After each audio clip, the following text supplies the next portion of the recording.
So we are back. Stream started a bit later than intended today.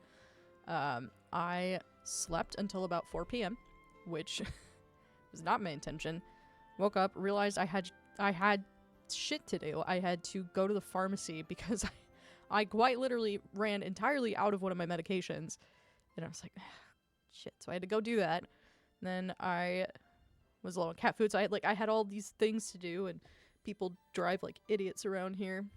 Not kidding. I was like going through it, and this was a residential area, but someone like pulled out in front of me, and then they were going like 15 miles an hour. I was like, okay, listen, like, yes, this is a neighborhood, but the limit's 25. And we're about to meet up with a major road. Pedal to the metal, dude. So, a long list of annoyances later, I get home, and, like, you know, I'm getting things together. Like, I got one of the Christmas gifts that I got for a friend in the mail, all this stuff, and I'm like, man, why does my stomach hurt? And I realized that,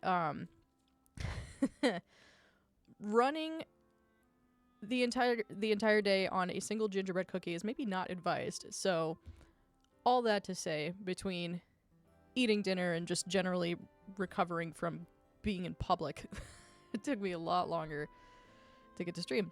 But we are back. Where we left off, we had just moved on to chapter 7. There was a boss fight I was not anticipating that we unfortunately were not successful with. So where we left off, I think we don't have a lot of like food or healing items at the moment, so that's kind of what I want to focus on, because that fight sucked. And we're about to wrap up a few of our companions' storylines. So we have Shrika, Hein, and Bracca's storylines are all getting close to being completed. So we've got quite a bit to do today. I should really be planting more stuff. That might be something worth doing with my day in-game. How much money do I have? None! Never mind. It would have been nice to plant some shit, but apparently that's not happening. Actually, while I'm thinking about it. Oh yeah, we have like nothing with us. Ooh, bears fruit in all seasons. Sick. Okay. Well, I definitely want to plant this then.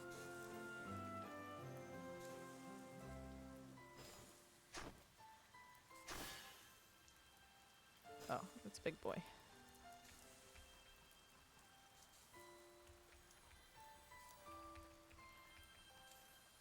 Okay, so now I gotta...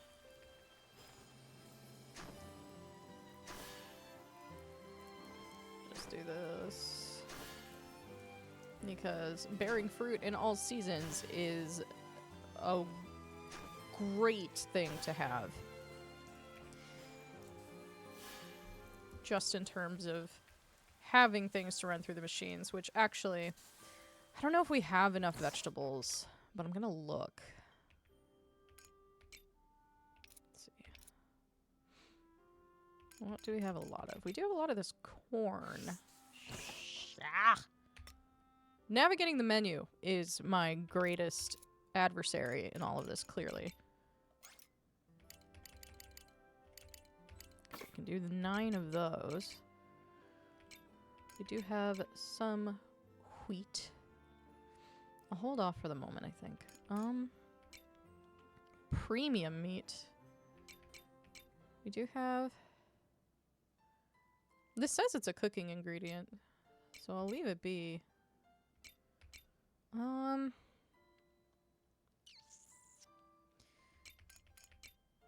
We have these chestnuts. We have a lot of them, but I don't know realistically what we can do with them.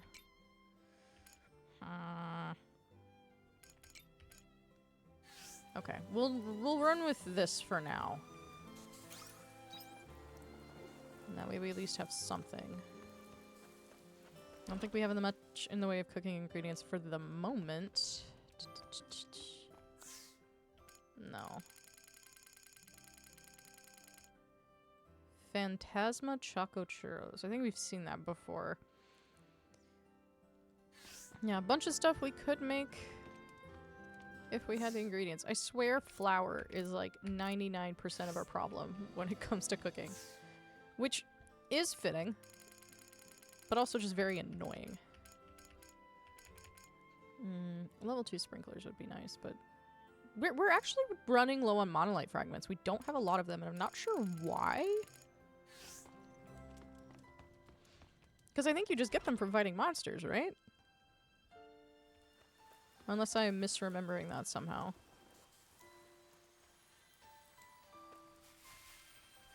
Actually, if we're going to talk about fighting monsters... I suppose it couldn't hurt to do a little bit of that just for funsies. My fingers are like numb. It's a very cold where we are right now. Not as bad as it has been recently. Like, you know, we don't have as much snow, which is nice. But it's still quite cold. And then we don't use, like, we have, like, baseboard heat in our apartment, which I hate. I don't like baseboard heat. We don't use it just because it's, like, you know, potential fire hazard and also just, like, not great. So we have a fireplace. Well, we can't run the fireplace 24/7. It's a gas fireplace. And also it's in the living room. So we're kind of limited there. And so I just spend a lot of time at cold. I normally like to start stream standing or like start my work shift standing. But between being so unbelievably hungry when I got home and being cold, I was just like, no, I don't wanna.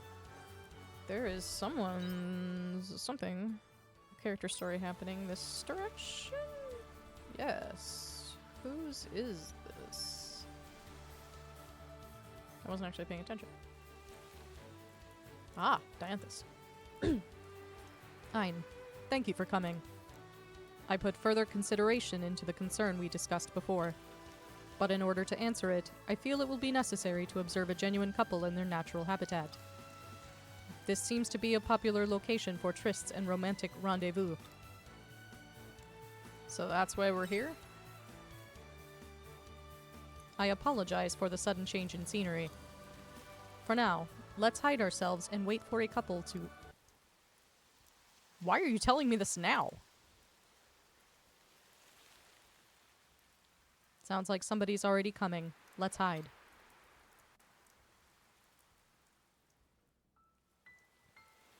How could you leave it to today to tell me you're leaving on a business trip? Right after we couldn't go on that vacation the other day? I really am sorry, but this is important. I just wish you could make a little time, more time for us. Well, you see, I don't think I can do that. Is that how you really feel? You can't make time for me, but you can make time for a stranger? That's not how it is. It sounds like they're having a quarrel, not a romantic rendezvous. Although this does exceed my expectations, perhaps there's something we can draw from this. Let's stand by for now. I agree. I've had enough. I'm going home. I came because you said you had something important to say to me, but I'm not staying here for this. But wait, please. Fine, I'll be honest. The reason I'm so busy is for your sake. We've been together for nearly 3 years now, right? I wanted to get you a gift. To celebrate. So, what you said about it being important? I've been keeping quiet so I could surprise you. But I guess that just caused you to think I was up to no good. Not a moment has gone by where I don't care about you. Not one. You are everything to me. I want you to believe that. Then you should say that from the start. You're totally right. If only then you wouldn't have made me sad. Could you ever forgive me? Only if you promise me one thing. You don't hide anything from me anymore. I'm happy you wanted to surprise me, but I was worried. I agree. I want to spend as much time with you as possible. That is far more important to me than any present. That's what being in a relationship is about, right? You're right. I promise not to hide anything from you again, and I'll always be open with you. So, I'll tell you everything. Huh? Once this business trip was over, I was going to ask you to marry me. So, let's get married. Wait a minute. You don't want to? That's not it at all. So, you do? You're going about this all wrong. You've got to find the right mood before you can pop that question. But you said not to hide anything. That's not the same! After arguing for a while longer, the couple finally leaves. At least they made up. That was them making amends. But that was quite the scene. They continued to argue, however it looked like their relationship deepened. How do you feel about that? Couples will always argue. You mean, in order for the relationship to deepen, there must be disagreements? The heart truly is abstruse. That's a vocabulary word. However, I feel I was able to draw something of use from their conversation. And what was that? Ein, remember the concern we were discussing. What if we told them to speak from the heart? I worried that doing that might ruin their relationship. But that couple just now needed that honesty in order to mend their disagreement. You can't proceed if your primary fear is ruining the relationship. That is the conclusion I reached. What do you think, Ein? Is it a suitable response? I think it's a good answer. I will draft a response to the sender of that particular concern. I have diverged from the logical answer I had considered before. However, I feel like this will go well. I will contact you again if there are any developments. You can reach me by the airship when the time comes. Goodbye, Ein. Sick. I don't know if it's annoying for me to do the robotic quality for Dianthus's voice, but like that's what stuck out to me when we met Dianthus in that By the Autumn Sea's Light, was that like robotic quality. So I try to emulate that as best I can. Whoop. Let's get this over. The lost souls find repose. My elbow's killing me, not gonna lie. I think it's partly the cold that is making my joints so bad right now. But I mean, like, my left elbow last night was killing me. I was just laying in bed and I was like, I want to chop my arm off. And I know I should get it checked out. I definitely should get it checked out. I've just been very lazy. Yeah, this is not a tough one, thankfully. This is another thing. I've wanted to come here since, you know, these are kind of the easiest of the fear enemies. So we can knock some out. Because I'm sure there's good experience to be had. Let's get this over. Cool. And a fancy slow guard ring. I haven't really used the rings much. And I probably should. I've not been paying attention much.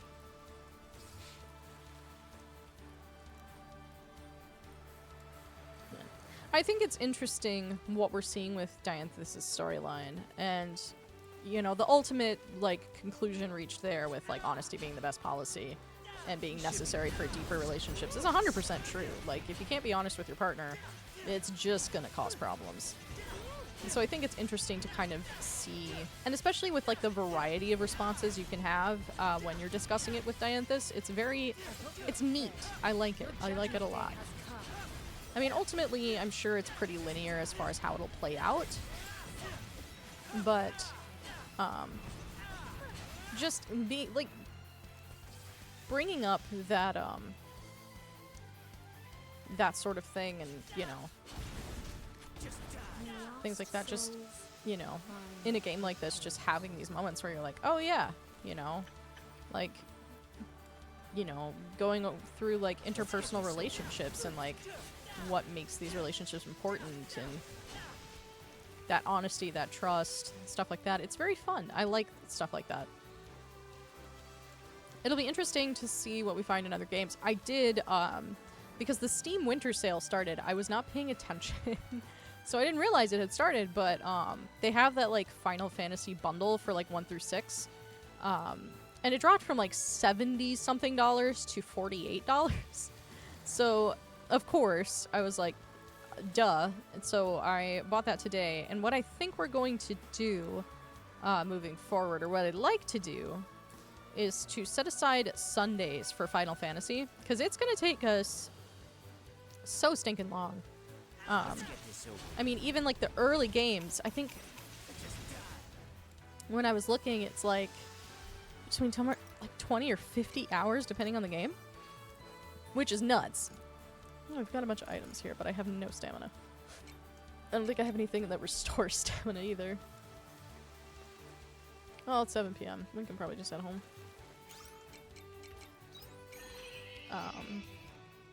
But yeah, I'm looking forward to that. So we'll start that out tomorrow with Final Fantasy 1. And that'll be our Sundays for a very long time. Because, gosh, there's hundreds upon hundreds of hours. And, of course, like, I think it's 11 and 14 are MMOs, so that goes even deeper. But, I mean, just the, like, you know, regular, like, storyline type games, there's so much content. Okay, that can be shipped. Got some more monolith fragments, which is good. Okay. That could be shipped. Ooh, natural fiber. We need that.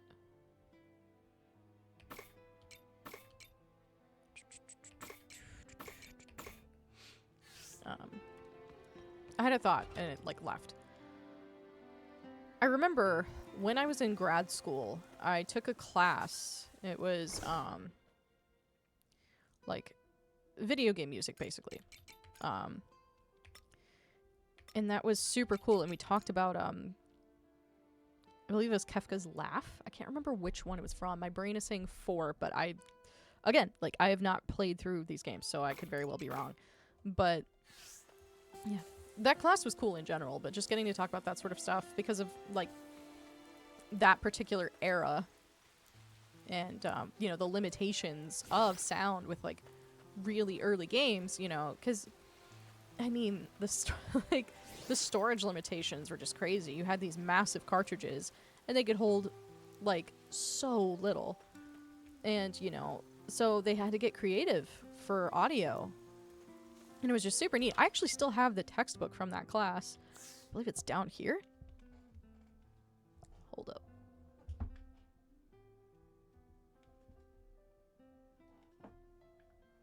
Here it is. It's Game Sound by Karen Collins. Super neat.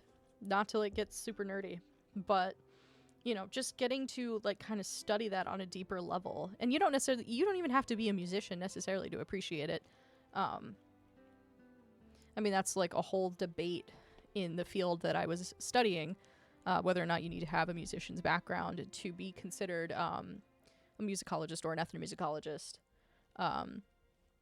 So, I mean, that was a whole thing. But I think there's a lot of cool stuff to be learned from that, just if you like games, you know, and especially if you like kind of learning more about the evolution of games over time. So, if you wanted to look out, or, you know, if that was something you were interested in, I would recommend it. I loved that class. It was sick. Okay. So it is now 8 p.m. We'll just take our happy little selves to bed.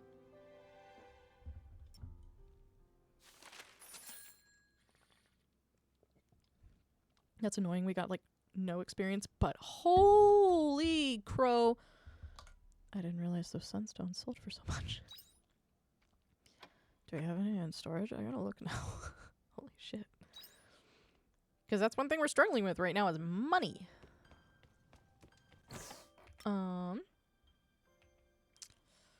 Let's find out. Where would that be in here? Would it be in here? Here? I have no idea. That's animal products. I don't know if we have anything like that at the moment. Can make more bombs. That would be good.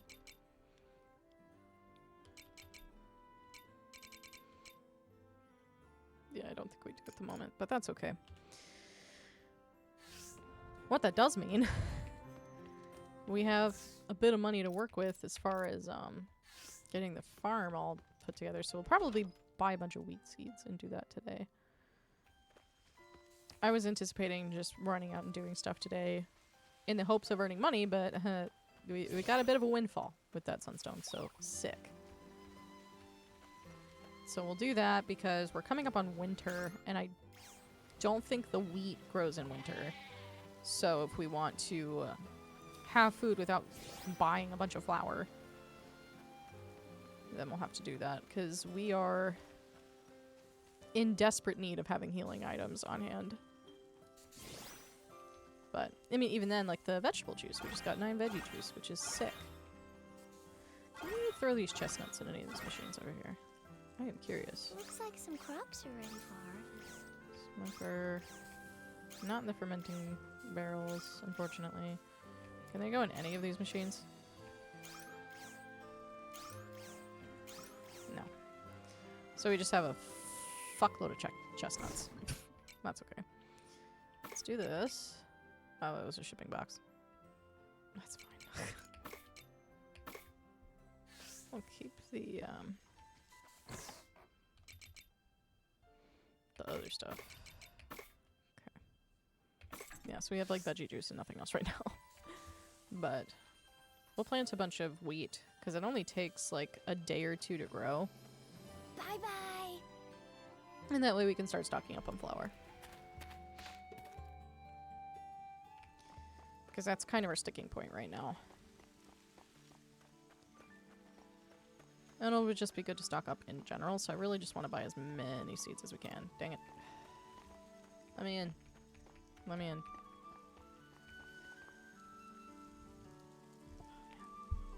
Yeah, my everything is so stiff. But like my hands and my elbows and my wrists especially.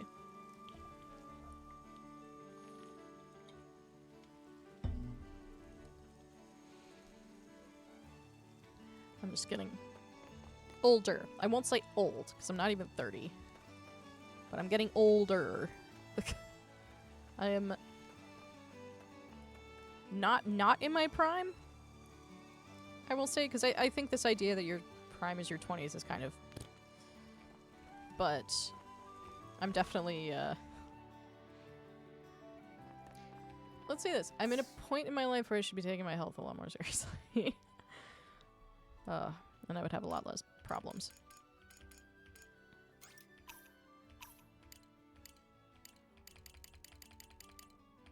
Oh my god, we could buy so many. We don't need that many, though. 50. Let's do that. Because 40 for each wheat. Flour is 360. When you think it takes 3 wheat to make a bag of flour, that's like triple the cost. It's ridiculous. So, no, we're gonna grow a bunch of wheat. I don't think there's anything else I want to plant.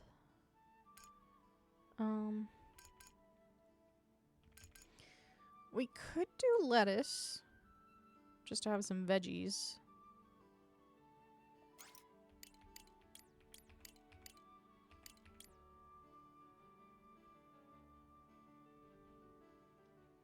Trying to think in multiples of 9.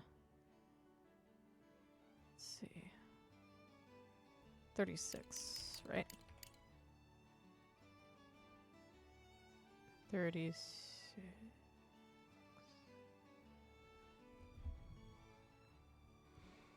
Okay. 9, 18, 27, 30.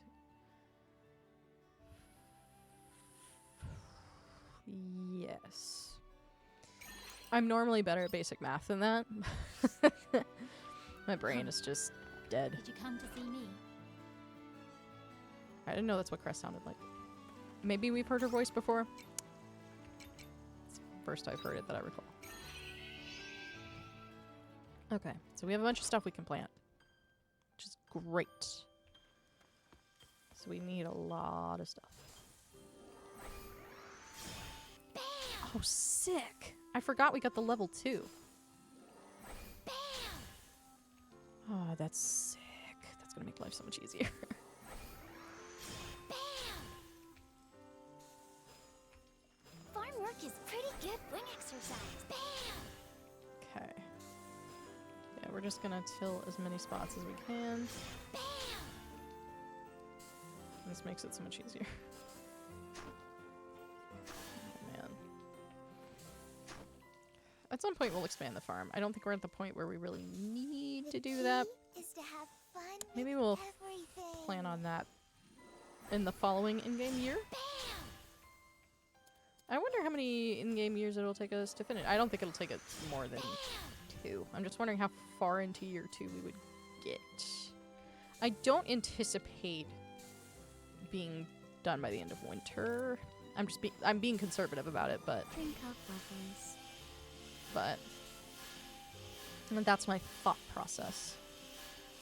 This really, like, depending on how much time you devote to the farming aspect, I feel like it would make the game a lot longer, a lot shorter.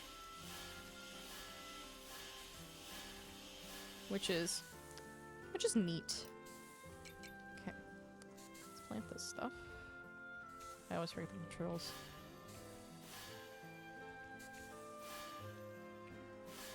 Okay. Whoops.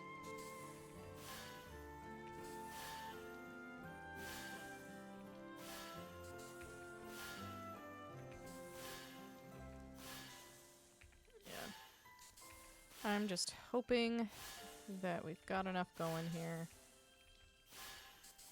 We've got enough time left in the season that we can do multiple rounds of seeds, which will be good. Because we're definitely going to need it. The more flour we have, the more juice we have, the better off we will be for those big fights. So, this is not the most action-packed gameplay so far, but it's necessary to progress at this point. So we'll have this section be for lettuce.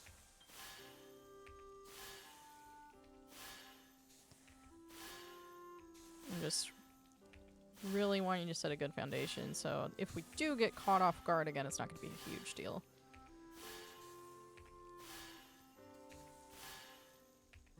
I don't know. So far we've done pretty well, all things considered.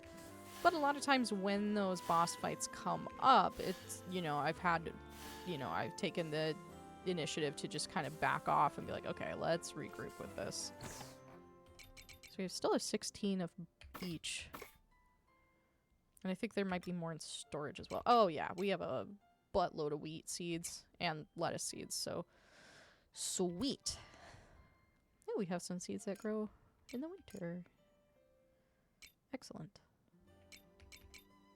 We don't have time to plant those, I don't think. Actually, we haven't been to the other biomes. We should probably do that. I don't know what all we had planted. Yeah, I think the coconuts are the only thing we have over here right now, which is fine. I wonder how different the landscape will be in winter. I don't think I ever got past spring the one time I played this on my own, so it's all new to me. I remember it being interesting when I played Story of Seasons, Pioneers of Olivetown. Oh, they're growing. Sick. Just because in the winter, because pretty much every game of that type that I've played, it's snow on the ground 100% of the time in winter, the whole winter. So it was interesting to be in a game where it looked more like real life, where there isn't necessarily snow on the ground the entire time, but you see, like, you know, the bits of it that hang around and, like, the shade and, like, some frost, stuff like that. So that was neat. I'm playing Animal Crossing in my spare time. And it's reached the point where it's, like, snow on the ground. And I love winter in real life, but in video games I get bored very quickly. So it's kind of like meh, but I don't know. It's just been nice. Having the Switch 2 is fun because then I can have multiple islands. So I have one on my original Switch, which has been in our living room and has not left our living room. I feel like I saw this as a wallpaper. But then I have my Switch 2, which has been my daily driver for a bit. It really is just, like, such an improvement. The one complaint I have is with the Joy-Con grip it comes with. Like, it's so not ergonomic at all. And, like, the original one was not great. This one has somehow made it worse. And I remember I, like, tried it and I was like, this is disgusting. And that's part of the reason I have a Pro Controller for the Switch 2.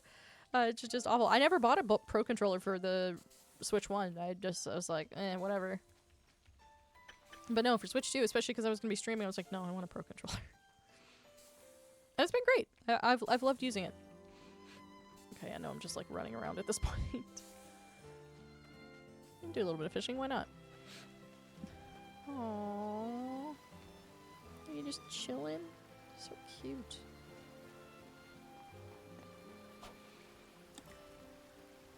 Yeah. I don't know. Video games have been fun.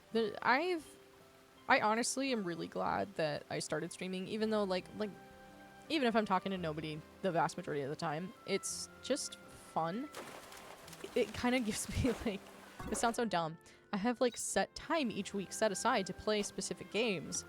So, you know, it's like I have this specific time to do things. And, you know, it sounds, like, really simple. Like, we'll just schedule time to do stuff. I have ADHD. It's really hard to maintain a schedule like that without some sort of, like, outside pressure.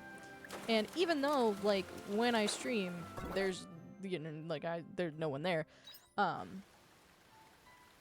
There's just that, like, there's, like, that outside pressure in a way of just, like, this is something that I regularly do. And so it's been nice, and I've been able to play more of stuff that I haven't played in a while, or in this case, games I haven't finished.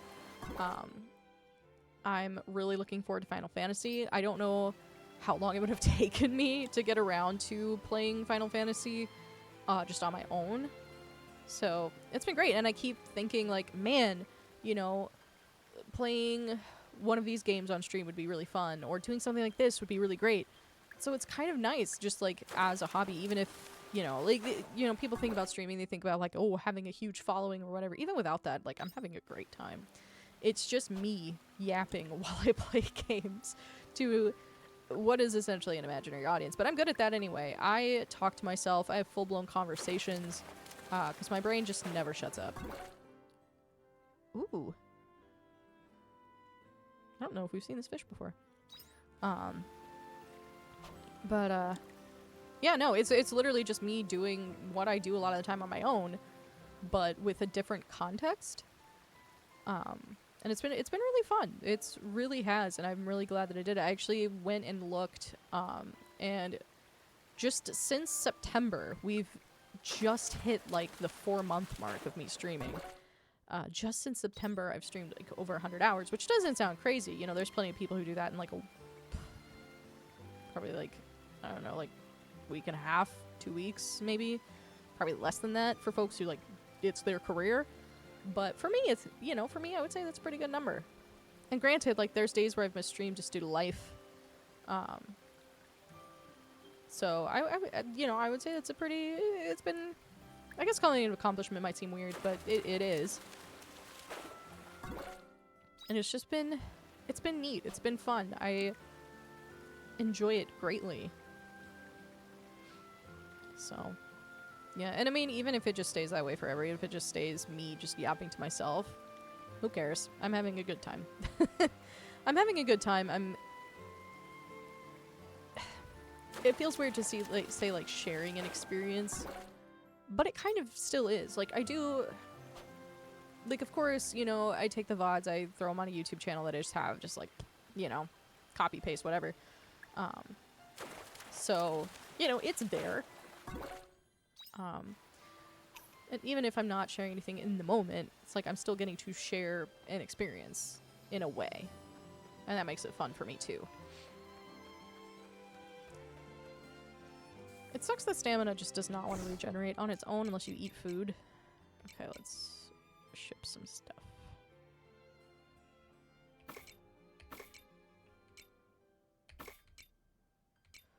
I wonder if there's any fish I have in my thing that are better for selling. Let's find out. Because there's some stay specifically their cooking ingredients, which is good. Okay, let's find out.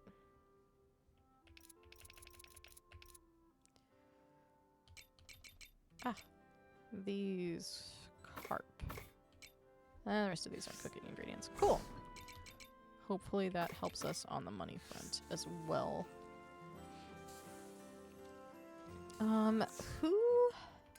Whose stories can we wrap up today? Okay.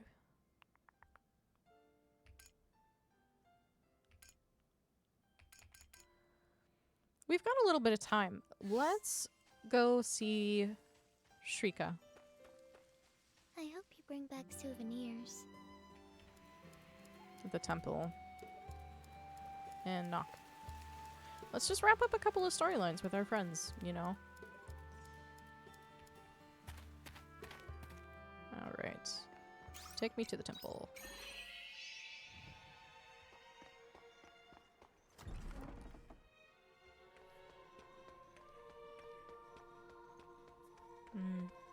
The temple really is pretty. Like, the architecture is so nice. I wish that were stained glass, not gonna lie, but...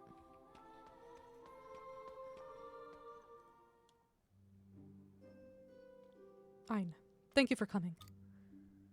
As I wrote in my letter, I have been formally inaugurated as Matriarch of the Sea's Light Order. Congratulations. Thank you. The Holy Mother and I are working together on how to move forward.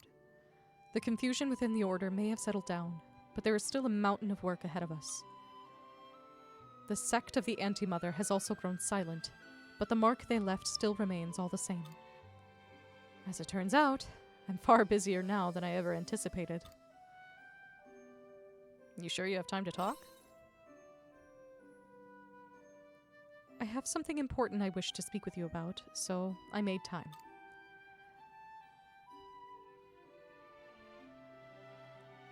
I spoke to a number of clergymen during my inauguration, explaining that I do not intend to end my expeditions outside of the capital just because I am a matriarch. So you're still a missionary? It's certainly unconventional. I may be the first matriarch to do so.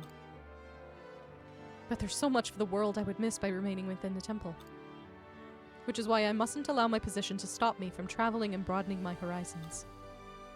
In order for us to change the world for the better, the Order must also change. Traveling only becomes all the more necessary as I embrace my role as matriarch, is what I told them. And to my surprise, they were all incredibly supportive. Supportive how?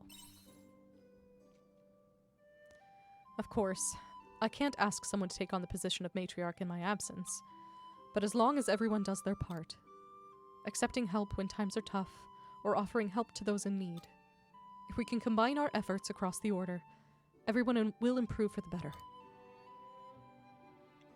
Isn't that what the Holy Mother said? Change requires time, but I believe it's something we can do.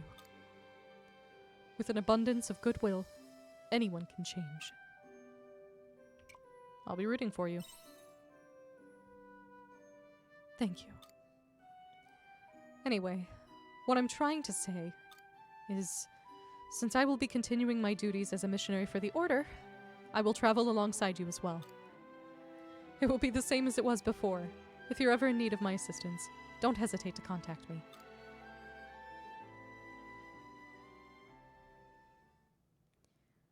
If I had been able to do this from the beginning, perhaps cities would have changed too. Where is their cities now? Cities is in his cell. I don't think he'll be coming out of there for a while. But when he does, I believe he will have repented for his sins.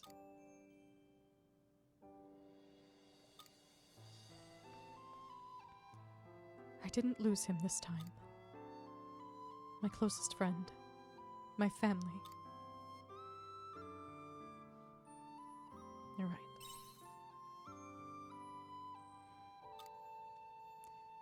The truth is, dealing with His Eminence was painful. I understand Kierkegaard was an enemy of humanity, and that we had to destroy him. But still, it wasn't easy to do. Sometimes it's hard because it's right. It was difficult because it was the right choice. I do like the way you look at things. Reality isn't always what it seems. I know it's not much, but from His Eminence and cities and everyone within the Order, if we can all live in peace, then that will be enough. But that isn't the way of the world just yet. There is still so much I don't know, and so many people in need of help. I cannot ignore that. You have a kind heart. I think you have me beat there, Ein. But I won't give up. Ever since I was orphaned and saw only evil in the world, I craved light in order to live. A light of hope for tomorrow. Without light, flowers cannot bloom. Humans are no different. That is what I believe. And so, I will continue to fight. I will fight to bring even a little sunlight into this world.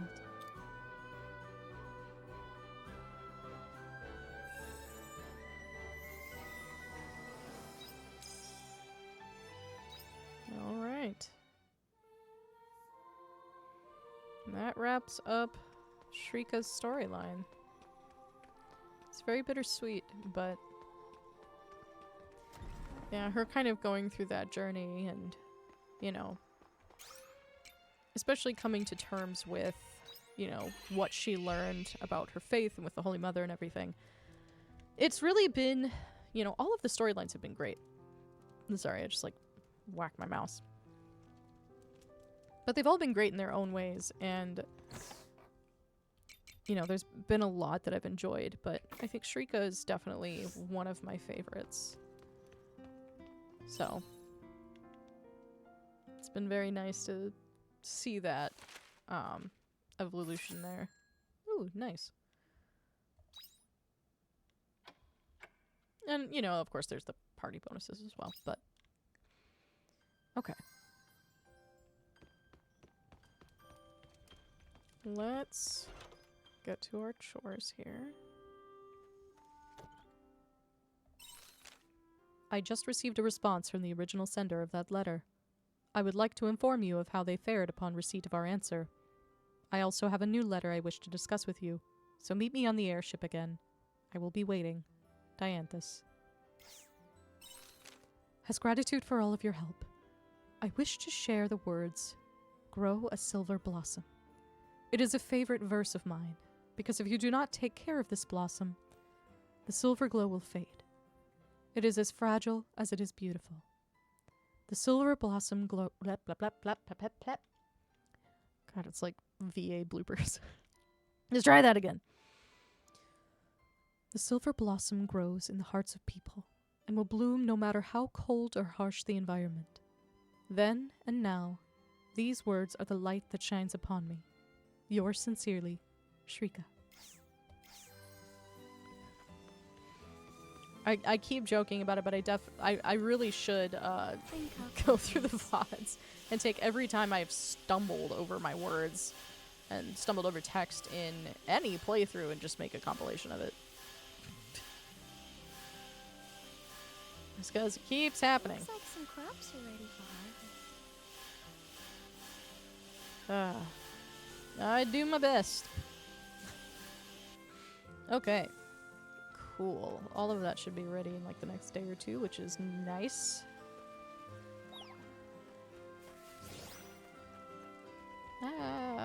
Okay. It's weird when stuff ends up on the other side of the fence. Granted, the doors are also just wide open. But yeah, I don't know. It's been a good time. I'm glad that we've The key is to have gotten to go through those little storylines. Just everything. Whew. Ignore me. I slept for like 30 years and my body still refuses to believe it's had enough. Okay. What will we do today? I think we can wrap up Hein's storyline, meet up with Braca, and just kind of work our way down. I don't know if we'll get to everybody's today. But I mean, we've completed more than half at this point, which is really interesting. And once we're sufficiently prepared, we'll head back to the space elevator. I just don't think we're there yet. So cute. See you later. Let's go. My fingers are so cold right now. I have really poor circulation at the best of times, but especially when it's cold. Like, my fingers are the first thing to just freeze up.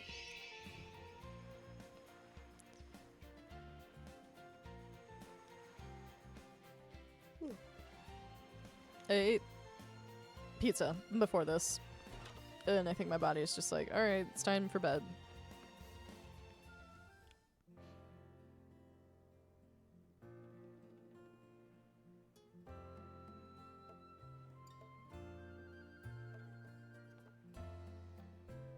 Fine.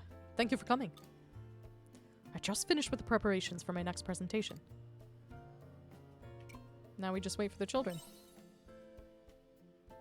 Speaking of which, I think it's about time they... Hello, Mr. Hine. We came because you said you had more cool stuff to show us. I can't wait to see it. Thank you for coming. I finished getting ready, so let's jump right in, shall we?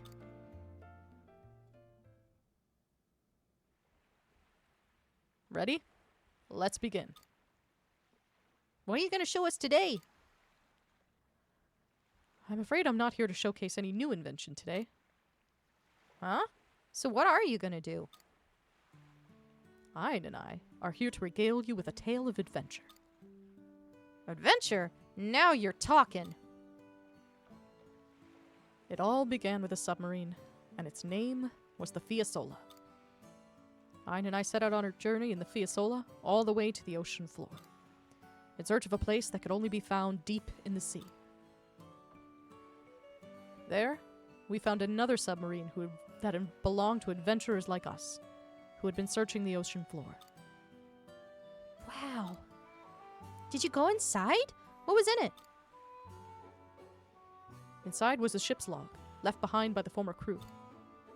We used the log to guide us as we dove ever deeper in search of our destination.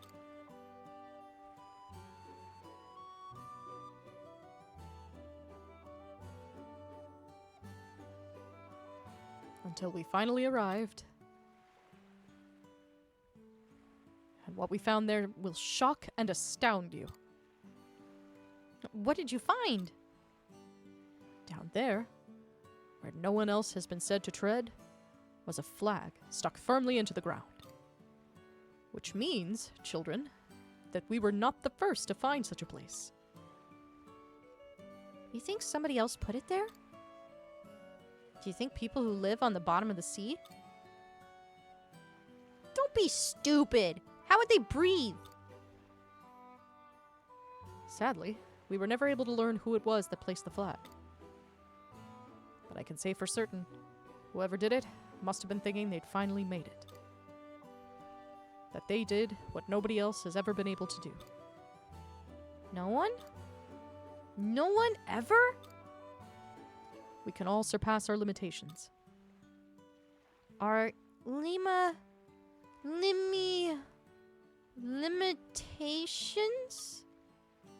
That's right. That flag was a reminder that as long as we never give up, we can achieve the impossible. Does that mean I could grow up to be a great fisherman like my dad? Fisherman. And yes, never give up on your dreams, and you can achieve anything. What about me? Can I become a pretty princess one day? Absolutely. You have a great many possibilities hidden deep down. I want to fly all the way up to the stars. Do you think I could do that, Mr. Hine? You can. Most definitely. Humans made it to the bottom of the sea. It won't be long before we claim the skies as well. Whoa! But first, you'll need to seize the stars closest to your heart. How do I do that? Easy. You learn how to woo the ladyfolk. Yes, there are hundreds of beautiful, glistening stars all across this land just waiting for you to seize the moment. I don't care about girls.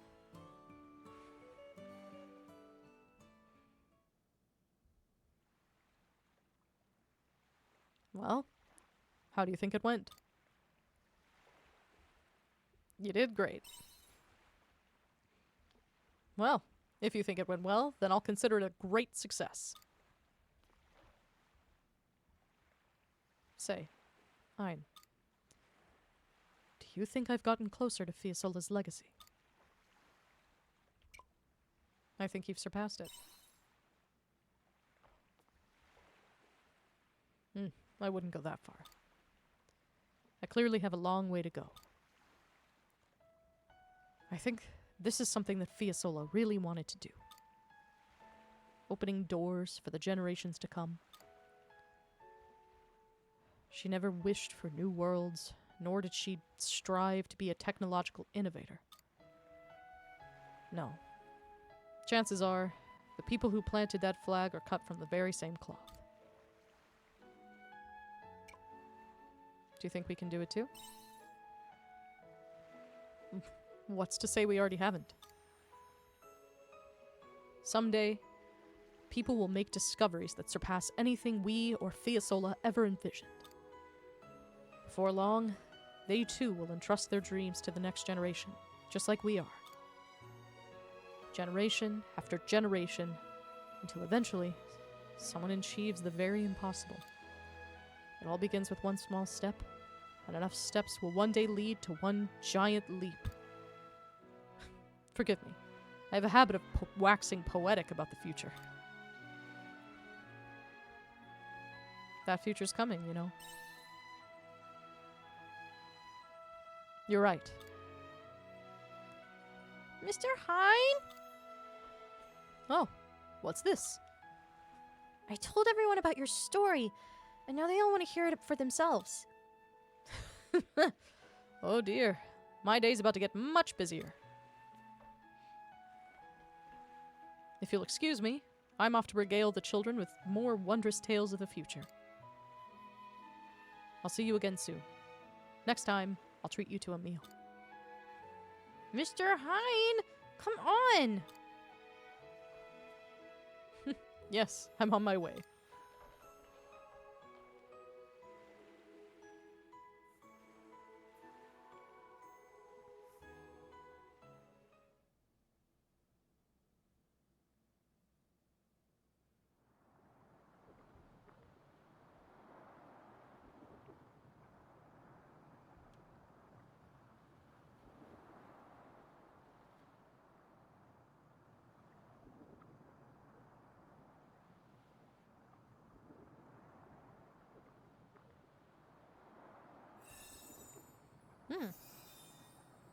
That was very sweet, but that last sequence with the flag does weird me out a little bit.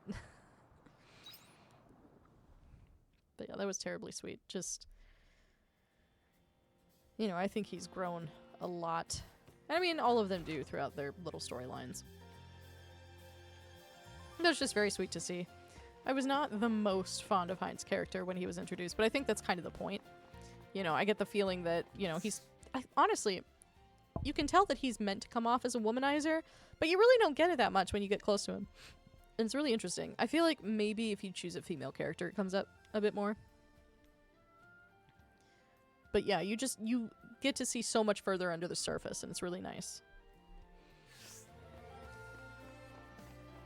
But as it is, we can head off. We'll meet Braca, because he's at that settlement. So, yeah, we'll set out this way.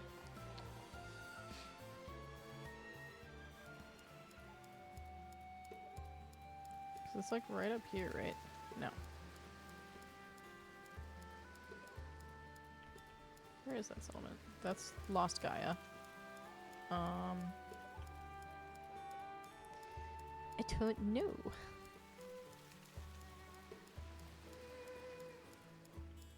Is it past? No.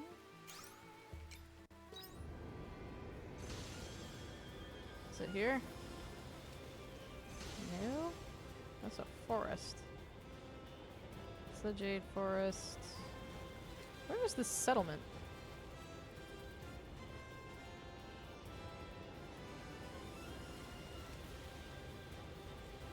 Western Upland. A bunch of places we've never been before. I don't know where this stupid settlement is. Do I get there from Leith? I don't know. I'm very confused. Tell me. The small settlement near Leith Village. I don't know.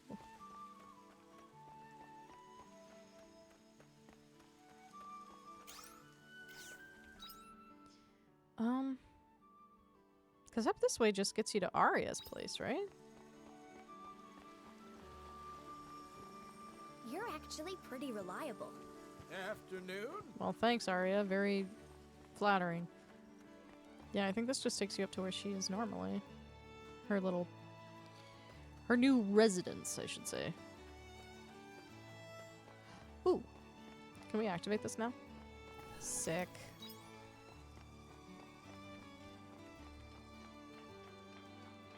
Can we just go in here?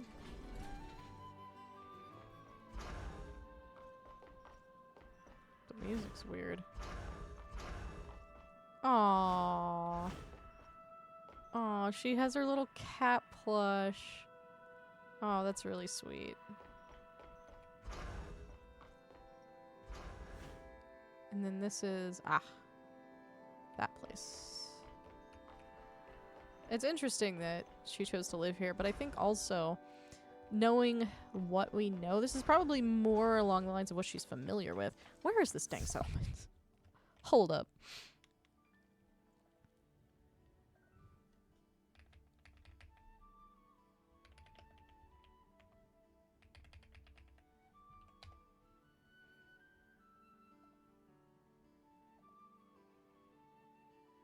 To the right of your home before you...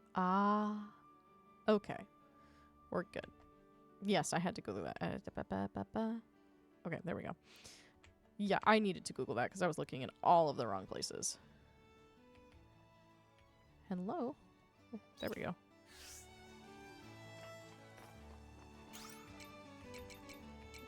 Entrance.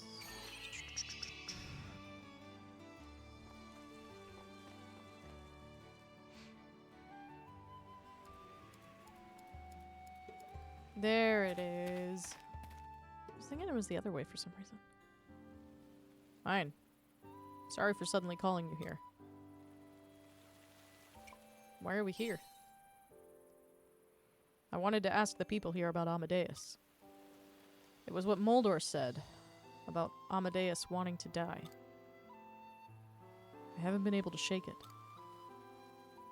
That's been on my mind too. We already know there are people living here, so there must be at least one person we can ask. Let's go.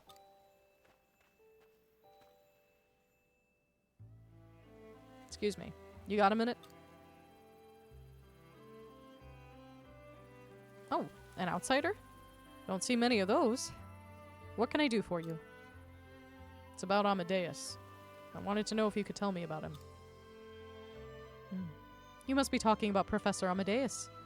He was a kind soul. Kind?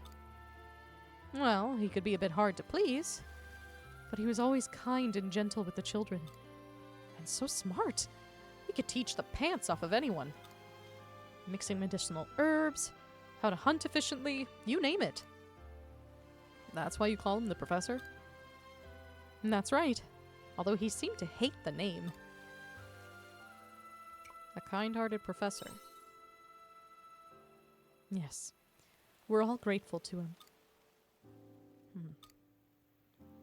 Anyway, I'm done chewing your ear off.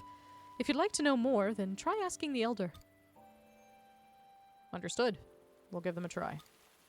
Thank you for divulging so much information. Divulging? There's no need to be so stiff.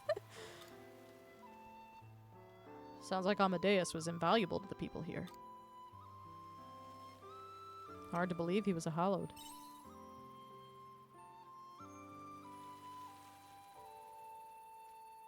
Let's talk to the Elder and see if we can find out anything more.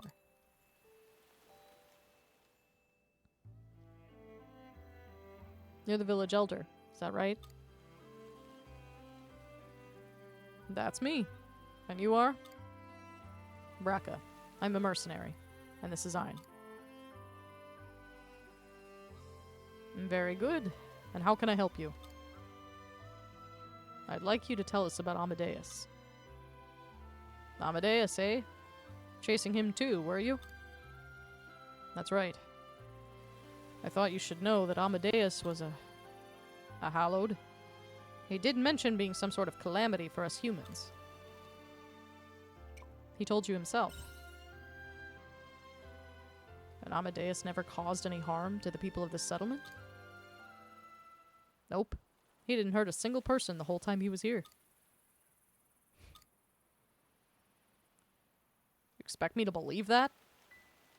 Amadeus was hallowed and born for the sole purpose of eating humans. And you're trying to tell me he never harmed any of your villagers?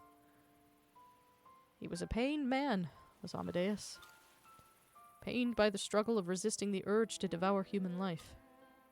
But why? He begged for death. He wanted to end the fate that had been bestowed upon him. He really did want to die. So you knew that much already. Enough lies. That monster. He took the lives of everyone in my village. You mean to tell me that he was suddenly overcome with remorse? I will never understand Amadeus' motives. But he did tell me this. That he had no other choice. When you're born as a hallowed, there is nothing to hope for. Amadeus struggled with it too. Regardless, I find it hard to sympathize. It's not my place to ask you to forgive him. Just know that he struggled from the moment he arrived at this village to the very last. I want you to remember that. Okay.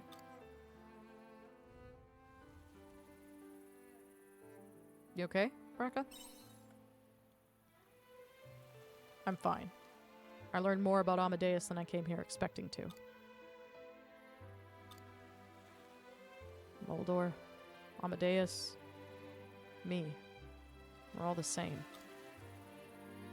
Moldor was consumed by his desire for revenge, then in despair wished for death. Amadeus, who had all hope stolen from him when he was born hallowed. Then there's me, sitting around, waiting for a similar fate. No. That's wrong. I'm not following the same path as they did. You're not alone, Braca. You're right. Moldor. Amadeus. I'm going to find what lies beyond revenge. Thanks for coming with me, Ein. I'm heading back to Argene. You can go and do what you like. I'll send you a letter soon. Meet me at the hideout then.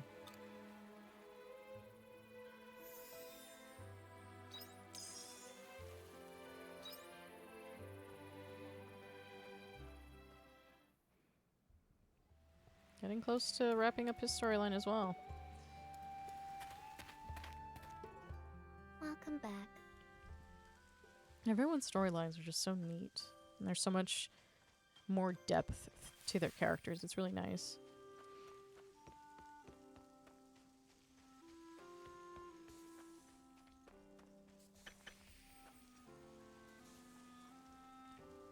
I'm really taking my time here, but I want to be fully prepared before we head back to the space elevator, because that was rough last time.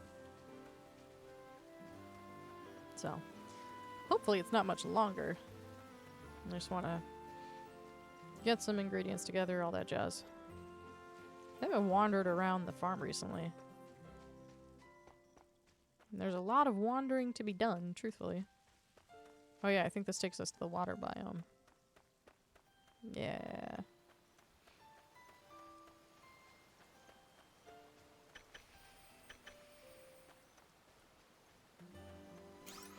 Let's see. Let's just return home. How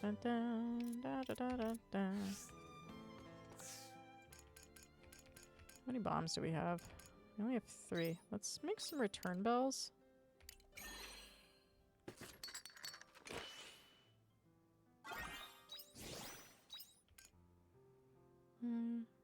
We've got on repair kits.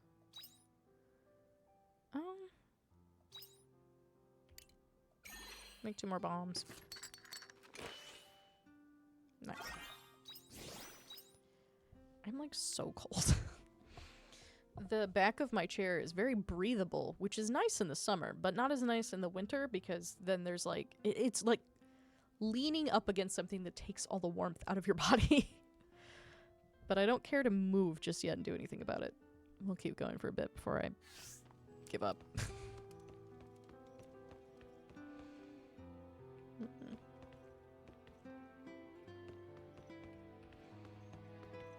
Yeah, I haven't really explored much. There's really not much on our side of the room. Like, at all. Like, Arya had all these little possessions, and we're just like, book-ish.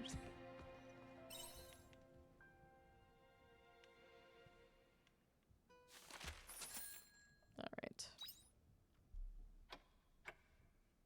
We are getting close to the end of autumn.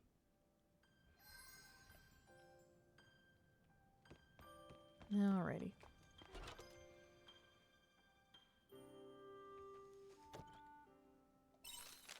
For now, I want to say thank you. You know, for coming with me to the settlement again. I spent some time alone thinking about Amadeus, and about how I should live my life. Anyway, I think I figured it all out, and I want you to hear it. So come by the hideout again sometime when you're not busy. Braca. I've grown quite accustomed to sending you these letters. I never would have believed we would spend this much time together when we first met. I am continuing on as an inventor. Just like Fiasola, I will pave the path for our generation and for the children of the next. And with you at my side, every step of the way.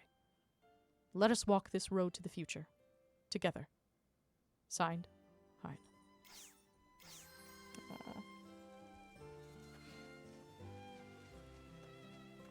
I've grown very fond of Hein as a character.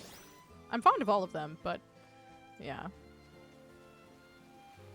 It's like I was saying before, there's just so much depth to him that in your initial meeting you're like,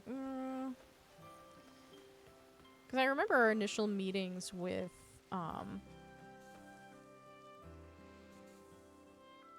with Hein and with Shrika specifically. I remember Got both some of them. crops begging to be harvested. And I remember being like, okay, they're gonna be like cookie cutter sort of. And then they completely subverted my expectations, and it's really nice. I love being proven wrong in situations like this. And I think that's what makes games like these so fun. For me, like... One thing I do want to play again is Rune Factory. I admit, I'm a bit spoiled because my very first Rune Factory game was Rune Factory 4. It just so happened that that's the game that I was able to dip my toes into. So Farm work is pretty good. that's another one I want to play more at one point. Some point. And that would probably be fun to stream. I feel like farming sims are a little trickier.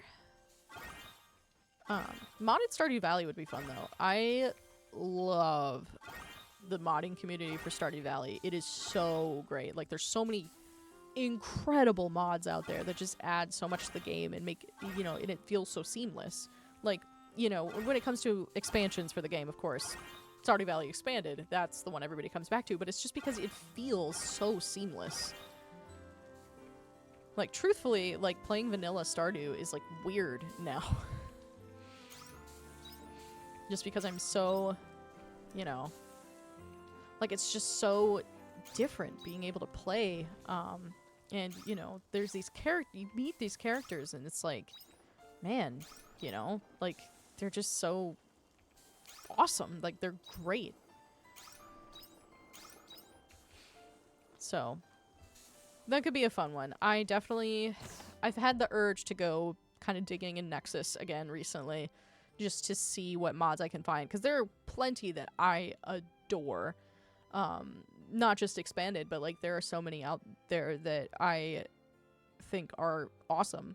And, you know, I want to kind of follow up, kind of see what's out there, what's new, what's been updated.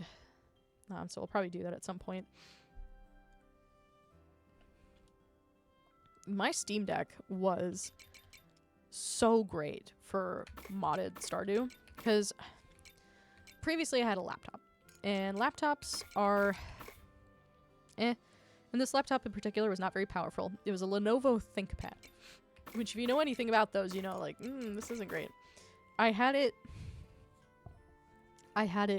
hooked up to what is now my primary monitor, which is a 27-inch curved monitor. I had it hooked up to that. I had, like, all my peripherals, and it was just running off this little laptop. And you could play games, but it just wasn't, like, a great experience, and I definitely prefer, like, controller for games like Stardew. And the nice thing about the Steam Deck is that, you know, it has, like, it's so configurable for the controls, and, you know, like, it has the back paddles that you can use, and it's great. It's great. I love the Steam Deck, just for how versatile it is, and I know that there's so many games I've gotten so much more playtime out of, just by nature of being able to have them portable, or being able to do things that I couldn't do before. You know, I definitely couldn't have, whoops. You know, I definitely couldn't have, done, like, you know, anything that I've done with Stardew otherwise. And it's been such a good time. I've had so much fun with it. So I definitely want to pick that up again at some point. And maybe that's something I could stream. With the expansions that are out there, you can add, you know, there's so much more, you know, that you can expand on with the plot and little different sidelines, like side stories and stuff like that. So there's a lot to be gleaned there. So we'll see. That's something that I would look into later on, though, because, you know, that's definitely like a long-term thing. But it could be fun. I do plan on getting the DLC for Legends eventually. I'm not gonna, like, super jump on it right now. But, you know, I do plan on doing that. So it's just finding when I will be doing it. But it will be happening, and once that's, and you know, once we've got that, I'll be returning to it. Just so we can play through that storyline and, you know, have fun with all the new megas that are being added and all this fun stuff. And I'll keep my eye out for, like, different events and stuff that come out as well. I think it'd be fun to do shiny hunting, too, at some point. I think... Because shiny hunting is always something that has intrigued me, but I'm not the most patient. So, it's been one of those things that I'm like, oh, that could be cool, but it would just have to happen, like, the right way, if that makes sense. And I think with the newer games especially, it's gotten so much easier. Which I know some people are like, it's too easy now. Well, you know, frankly, it makes it more accessible for folks like me who have no attention span whatsoever. Like, I see people doing these crazy hunts, like thousands and thousands of encounters, and I'm just like, I could not do that in real time. Just no way. I would lose it. Okay. So we've got a bunch of stuff processing over there, which is neat. We'll be able to do a lot more tomorrow. And I think, for now, let's ramp up Bracca's storyline. And then we'll just have Unicorn and Dianthus that we can continue working on. See you later. So that'll be fun. Just getting to know all of our... We still have 2 jobs that have not been unlocked. And I don't know if there's still, like, more companions that we'll have to meet or what the case is there. I'm intrigued. Definitely. We'll have to see what happens. I mean, we're more than halfway through. I believe the game is 10 chapters total. We're on chapter 7. So it'll be interesting to see what happens.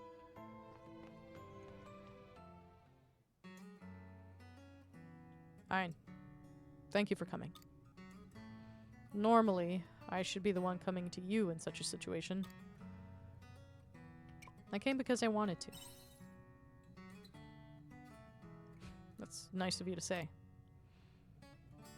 I've been thinking a lot on how to move past revenge, on starting a new life.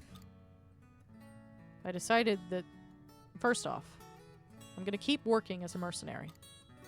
It's the fastest way to earn cash, and it honestly just suits me. Very true. Obviously, quitting being a mercenary altogether was an option. My desire for revenge against Amadeus hasn't totally disappeared, which is why I figured it'd be better to start fresh from square one, instead of carrying on as before. Starting fresh, but being a mercenary? The moment I shot Moldor back at the Divine Sea's Light Cave, I was filled with sadness. I thought I'd given up on emotions long ago. Moldor said he wanted to die while he was still human. That was the only hope he had left after getting his revenge. That's what was so sad. There's only sadness in throwing away one's humanity for the sake of revenge. So, I decided to embrace these emotions.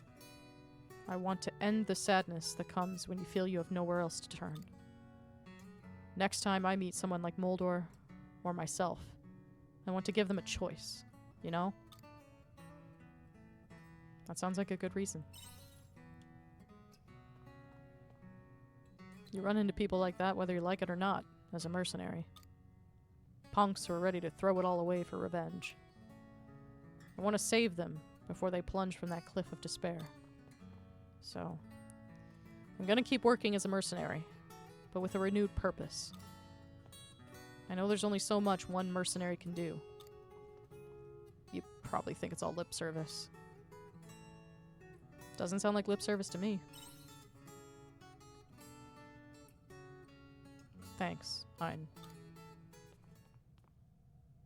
I owe you a debt of gratitude. That I didn't completely lose hope, like Moldor did.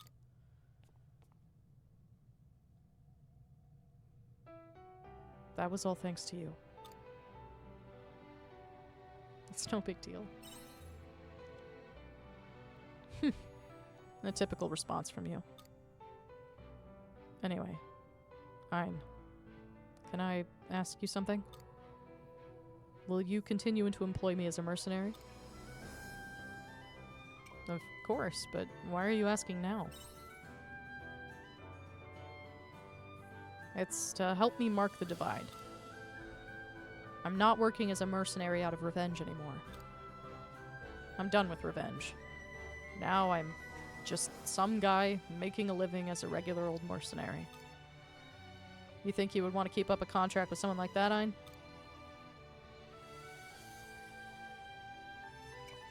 You're a dear friend, Brecca. Glad to hear it. Then, let me update the details of the contract. I will continue to lend you my strength. This expires when you feel you no longer have any use for me. Now, as for remuneration... remuneration? Why are they pulling out these big words? I've never seen that word before in my life, and I read a lot. Starting over. Now, as for remuneration... You still expect me to pay? Of course. Our friendship shouldn't change that. Is what I want to say. But I'm gonna do it pro bono. Consider yourself already paid up. When did I do that?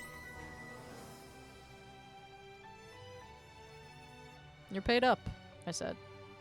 Even paid extra. So, don't hesitate to call when you need. I'll work for what I'm paid.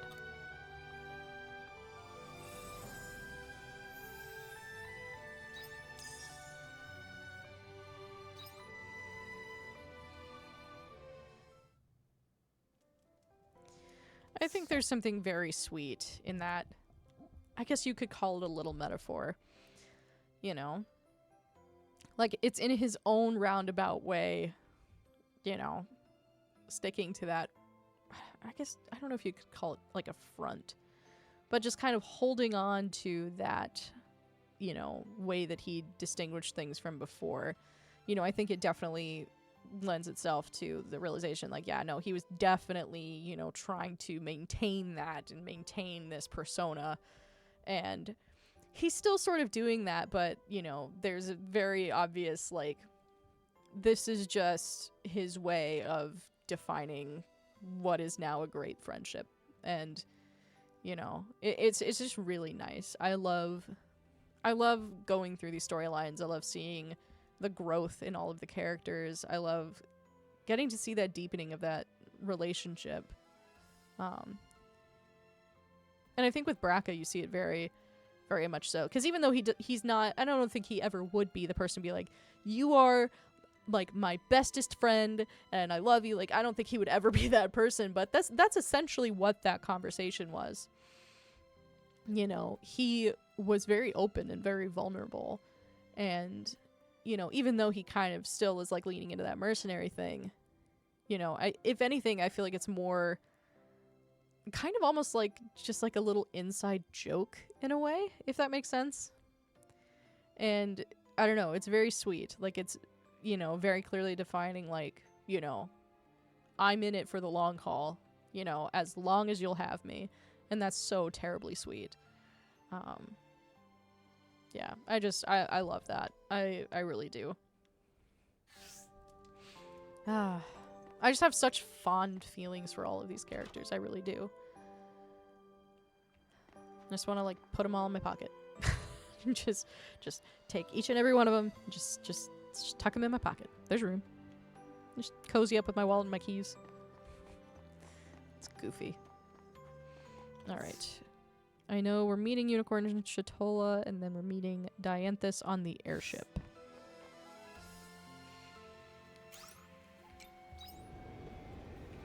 So let's enter the bridge.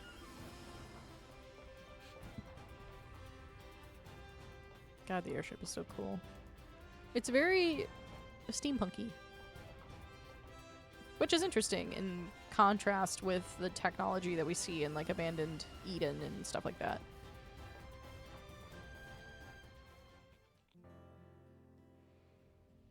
I've been waiting, Ein. I received a response from the sender and wanted to tell you what happened. Did they work things out? As I suggested, they confronted their partner with honesty. Apparently, it started with a terrible quarrel, but ended in reconciliation. They wrote me back with great thanks as they were able to resume with greater intimacy than they had before. I'm glad it all ended well. As am I. I am truly glad. Are you happy? Did you just say happy? No, there's no room for that. We don't have emotions to feel. But perhaps it would be best to remain cautious when responding to these letters. I considered responding to another sender, but I feel that interfering in the lives of strangers too much will become too much of a burden. I don't think so. Perhaps I am overthinking it. Nonetheless, I brought a submission that I thought was interesting. This one is from a youth worried about their future. Submissions like these were the second most frequent category. I am sure there will be another secret hidden here that will further elucidate the mechanisms of the heart. The sender seems puzzled as to whether they should follow the family fishing business or follow their dream and open their own store. What do you think, Ein?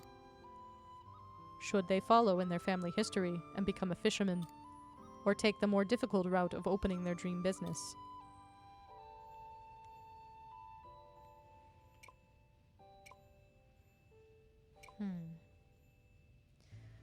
This is always an interesting conundrum. And I think it's difficult to answer just because there's so many details that we don't have just from that little snapshot there. And maybe that's just the realist in me. Yeah, this is an interesting one. I like the idea of, you know, the possibility with this answer. Couldn't they do both? If it were that easy, then they wouldn't have written the letter, surely. If I think about it logically, the best option would be to follow the family business. It would require no upheaval of their daily life as they're both connected. And, provided their financial foundations are stable, to some extent, money should not be a problem either. However, I think I will tell them to follow their dreams. Even though it's more difficult. The measure of an individual's happiness comes from within. Choosing to abandon your dreams for the sake of what society demands of you is probably the easiest route. But there are numerous instances of people dying with regrets because they gave up on their dreams too early. Success or no, following one's heart is best for one's mental and spiritual well-being. That is one answer humanity gave towards the end of the Gregorian calendar when discussing the heart. The human heart works independently of logic. Thus, I am unable to provide a logical solution. Not only that, but when I look at you, I know this is the solution you would choose as well. I respect your opinion. You have my gratitude. I will respond to them in kind and contact you again if there are any developments. Until we meet again, Ein.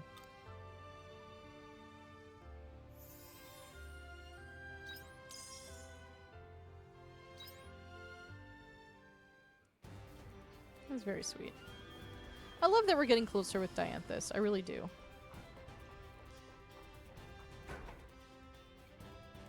You know, when we met Dianthus and Unicorn, you know, getting to come back to this and continue to forge that relationship with them, I think it's really great. Alright, unicorn's down on the beach.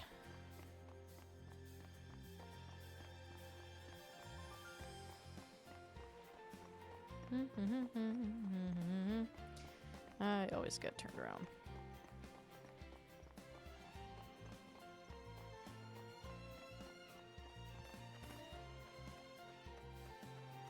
What you got for me, bud? The seaside town of Shatola. The ocean breeze feels magnificent flowing through my mane. I am glad this sensation is real, unlike the rest of my memories of this place. I remember the look of complete joy as she witnessed the sea spread endlessly before her. I think I understand that feeling. I was much the same way. The princess and I walked alongside the waves as they lapped this shore. Then I panicked when she requested that we build a sand replica of Castle Lewis. I was so nervous. The castle has such a painfully intricate design, wouldn't you agree? But it was the princess's wish, and somehow we were able to build it. Which is probably why it is best that the memory was never real. If I had told you we had managed it in reality, you would label me a liar. Sounds like it was a tough build. We certainly did our best. Anyway, once we had finished with the castle, we returned to the water's edge in search of seashells. The princess requested matching shells to serve as a reminder of our visit. But finding two shells that looked anything like one another was quite the feat. We scoured these sands right up until the eventide sun dipped before... Blip, blip, blip, blip, blip, blip. Darn it!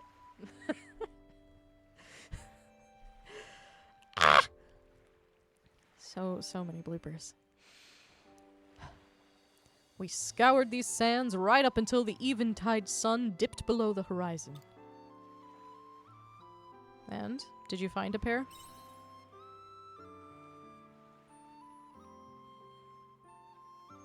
Of course. I am Unicorn of the Cryptids. If I set my mind to a task, then I will see that it gets finished. The princess said she would treasure it. Always. Or rather she would, were any of it real, of course. Truth of the matter is, there were no matching seashells to begin with. Oh, such cruelty. I remember it all too well, down to the shell's size and feel. Wait, what is that? Fine. Look here.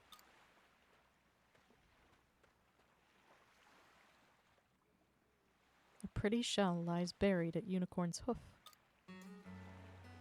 The shell? Why, it's the spitting image of the pair from my tale. It has some minor differences, but it is almost exactly the same. Do you want to take it with you?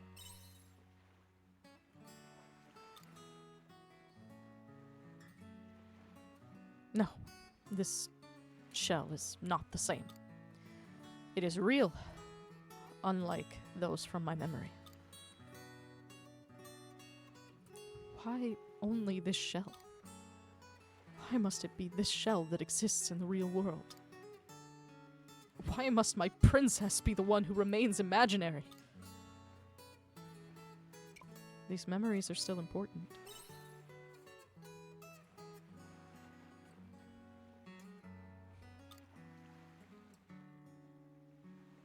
Do not make me repeat myself.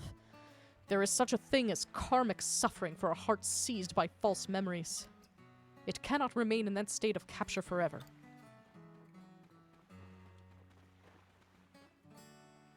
We are done with this stop on our tour. I appreciate you accompanying me again. I will send another letter once I have settled on where to visit next. That should give you something to look forward to, I'm sure. Until then.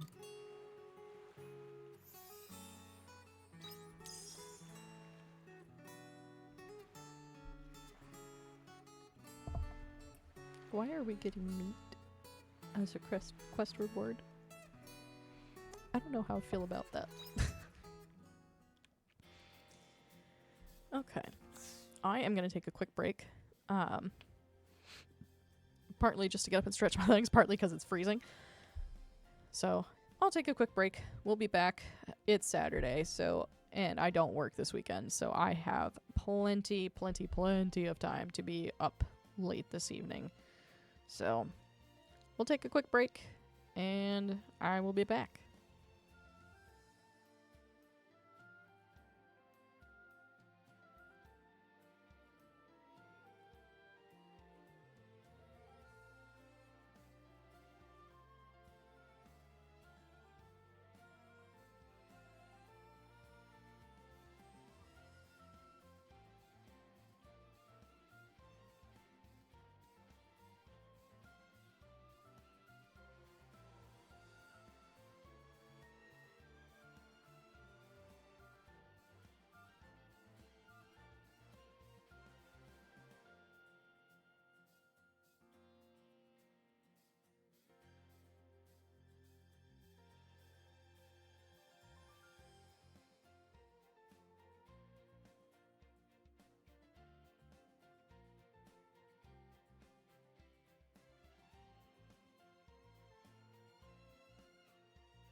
Okay, we're back. Sorry if that took a little bit longer than intended. I had to get myself comfortable. I had to, I have like a spare heated blanket. I had to pull that out and get a blanket for like behind me. I'm not kidding, it's cold. I consider turning the fireplace on, but it's in the living room. Even though it's on the other side of this wall, like right next to me. It doesn't really bring heat through this way, which is good because, you know, there's electrical in between. But it does make me sad because it's cold in here.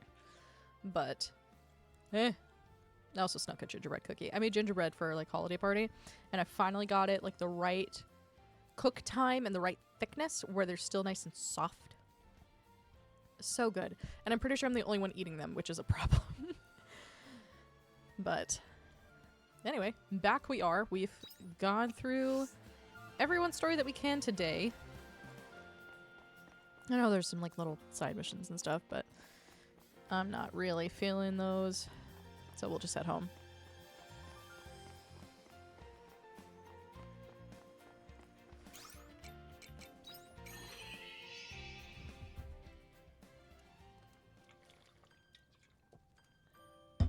Probably could have refilled my water on that break, but that's okay.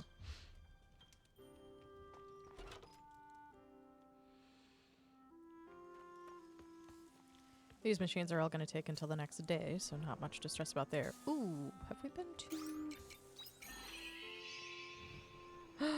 Are they done? Yes. I'm very curious. They're like little grenades. It is used to make bombs because it is explosive. Are these for the bombs level 2? I have no idea. I know very little. Again, a little weirded out that we get premium meat from our quest lines with Unicorn. That's a little strange. But I mean, hey. Suppose I can't complain too much. Alrighty. Well, I suppose there's not much more for me to do. To be fair, I have gone to bed at like 3:30 a couple of times. My work schedule in this coming week is really annoying because of the holiday. So, this is my weekend off. They have me working Monday, which is normal. I'm off Tuesday. They have me working Wednesday. And then I'm off again. And it's similar around New Year's. Where it's just like, hey. Like, can I not have the on-off, on-off, on-off thing? Like, ew. And then, with the... Ooh. Whoa! Is there anything you can't do? Fuck, where was my brain going? In the new year, I have, like, these set days off, except they fricked it around for, like, the first half of January. They have me off every other Friday instead of every other Thursday. And it's like, what are you... What? Like, I refuse to believe that it's based on what you expect the availability to be in January. Both Nemea and Shatola are wonderful places to visit, are they not? You would expect that our next destination would thus be the holy capital of Argine, but sadly, you would be incorrect. That is not to say I do not have splendid memories there, but there is somewhere else I would rather go, and that is back to my forest. I trust you will join me there, Ein. I will await your arrival. Yours truly, Unicorn. I met someone else the other day who lived for the sake of revenge. It was a young girl. I could see that pointless fire of retaliation burning in her eyes. Back in the day, I would have let her go, but that ain't me now. Now I want to believe I can talk her down from that same precipice that I once stood on. I know it may not work, but I have to at least try. Braca. Aw. Very sweet. Think of lovers. Yeah, I don't know. I just... Scheduling at my job is really annoying. Like, I have these set days off for a reason. Like, when it comes to the holidays themselves, like, yeah, that makes sense. Like, I understand Christmas and New Year's. Like, that's, yeah, anticipated. Lovelies. But, like, the first 2 weeks of veggies January, like, there's no way. bursting to be harvested. But I have no say in the matter. Lovelies. I don't know. I'm just very unimpressed with a lot of things at my job right now. Okay, so now we have a metric butt ton of veggie juice. Excellent. And a ton of flour that we can take indoors to... Do I have veggie juice in storage? I feel like I do. Unless I'm crazy. Do I not? Must have grabbed it at some point. Yeah. I know I had put some in storage at one point, but maybe I grabbed it. Yeah, I don't know. I've been frustrated with my job recently, but there's not much I can do about it, truthfully. It's very upsetting. I don't know. Like, it's not a job I want to stay at forever anyway. Like, customer service is just... I'm not built for that. But they've been making a lot of changes that have just been really, really frustrating. So, it's a whole thing. I just don't really know what I can do about it, if that makes sense. There was items in there to ship. These. Let's take care of that. Yeah, I don't know. Just frustrating. But the way the world is right now, it doesn't really make sense to, like, try and jump ship. Especially because, you know, as annoyed as I get, like, the benefits for my job and being able to work from home are just so nice. It's like, fuck. So, I don't know. We'll do something about it eventually. My roommate wants to go back to school, and it would be really nice to be able to do that. I'm not gonna lie. It's just one of those things, it's like, it's expensive. Okay. Ooh, these are a good option.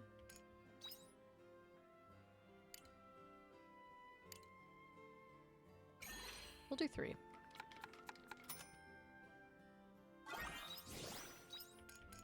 And this is really good as well. Only make 1. Trying to think both in terms of hit points and stamina recovery.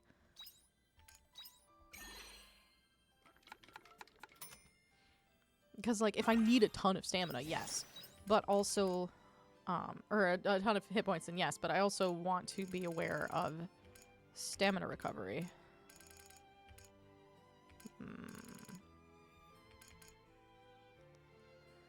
Oh, this does both. And I may just put together a ton of Eggs Benedict with what I have left. Or as much as I can, I should say. Okay. I have... Oh, just because different quality ingredients. Cool. Nice. So now...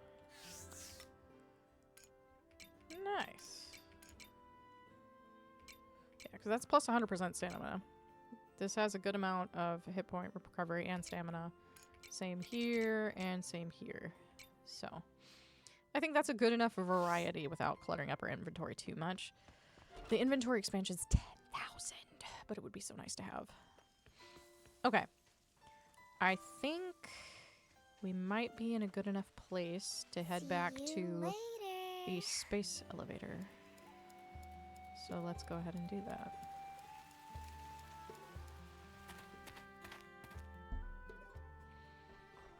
Okay. Can we work there? No. Dang. That'd be nice. But it is over this way. Right? Yeah, okay. No problem.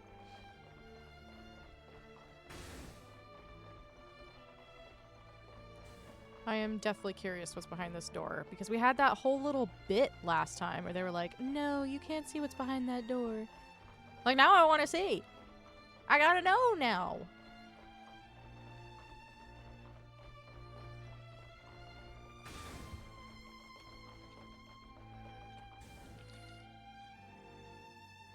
Skip the event. Scoot a little closer. Yes, if only because we did see it last time. Alright. Ow. I'm paralyzed, I am paralyzed, I am paralyzed. This is bad, this is bad, this is bad, this is bad. Don't get sloppy. I'm trying not to.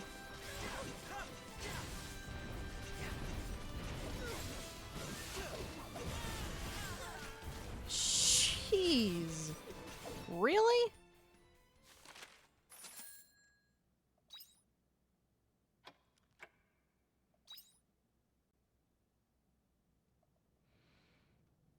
Okay, Chris, take your money.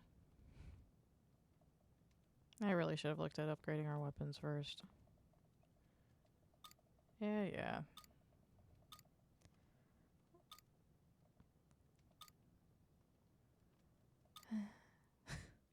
I think we still have a decent amount, though. Yes. Let's see about upgrading our weapons. Good lord, we barely, like, did anything. I remember us holding our own a lot longer the last time we tried that battle. Good lord. With your assistance, our responses to the letters I have received have been progressing favorably. At this rate, I should soon reach my original goal and achieve a proper analysis of the able heart. Let us continue our pattern of answering these letters. I also want to inform you of the results from our previous response. Please meet me on the airship. Dianthus. Okay. Ooh, nice.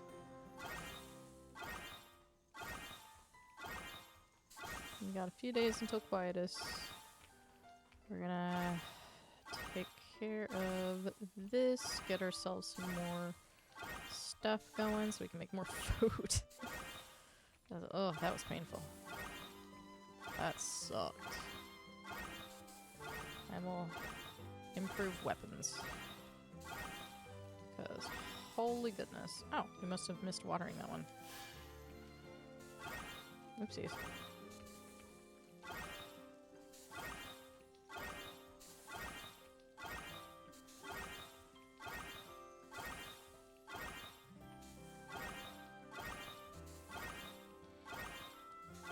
That sucked.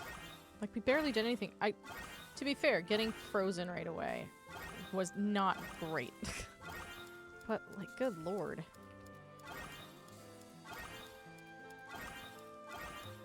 Get these chestnuts. I want to ride the space elevator.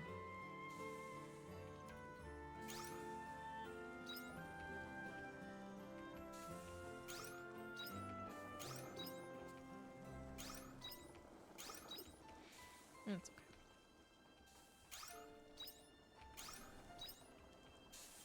Cool. Let's throw everything else we have in here. Yeah, I had like one expecting. That sucked. Alright, off to Leith we go to hopefully upgrade our weapons. Hi, buddy. So cute. I hope you bring back souvenirs. Okay. We have plenty of materials to upgrade weapons. From what I recall in our storage, it's money has been the sticking point. Okay, that's for... no, it's further up that way. Just kidding. It's been a while since we've been anywhere else in Leith. I've kind of forgotten where things are. Here we go. Come on in. Okay. Well, we can upgrade our own weapon once, or we can upgrade other people's weapons.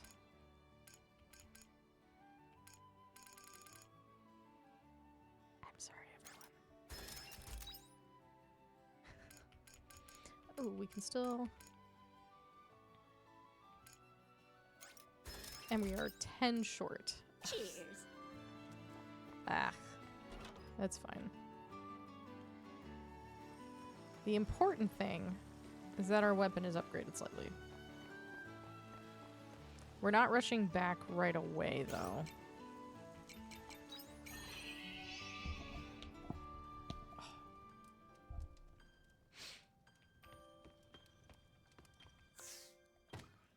Nice.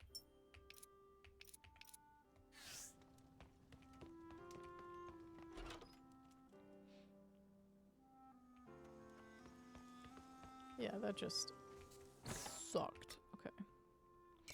Okay, we don't have really seeds left that we can plant, which is fine. Okay. Might as well just go to bed. Might as well. Because, like, we could run straight there. But I'd rather just...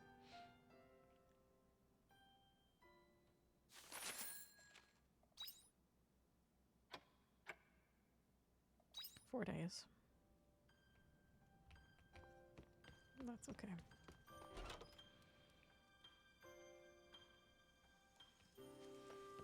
Okay, let's gather for ourselves all of the... Feels like Quietus is on its way.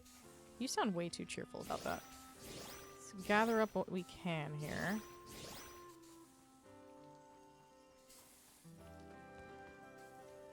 And prepare ourselves even more somehow.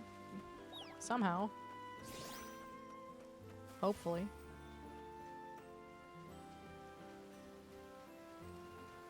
Hey, buddy. Yeah,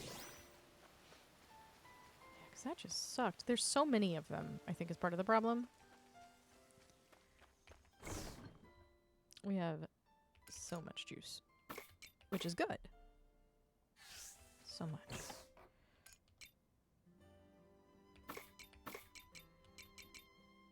Let's keep 3. Why not? And then head inside to do a little bit of cooking. Oh, I remember where things are in the house. Do we already have one? Yeah, I don't want to have too much in the inventory. That'll take up space.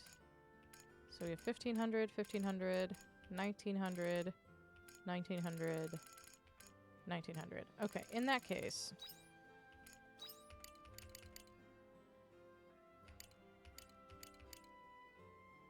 Sure.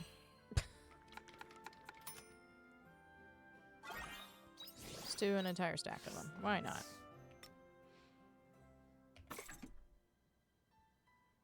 Cool. We have healing items. Off we go. We spent 4.5 hours making piles of Eggs Benedict. Okay. Off we go. I mean, I sincerely hope so, but I doubt it. I have the distinct feeling nothing will be easy.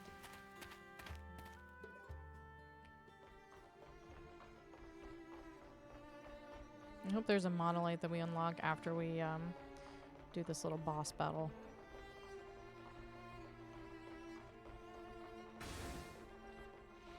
Just so we don't have to start at the beginning of the castle and then run through.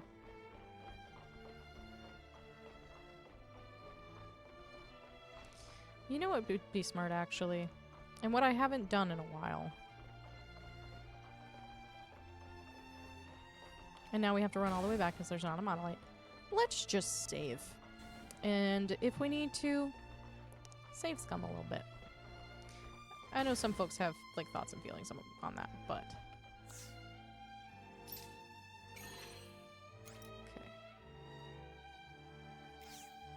Okay. We'll just do it that way.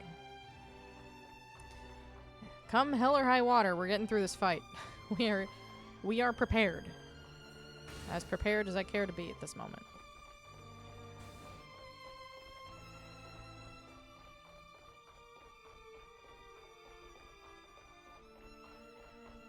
We'll give it a few tries. If we can't get it, then we'll just reload and then focus on, I don't know, getting money, leveling up our weapons, etc., etc. Skip the event. Okay. I need you all to separate.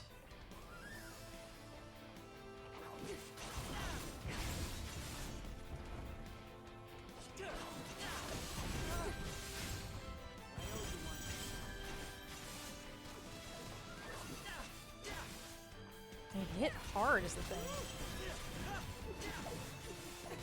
I owe you one.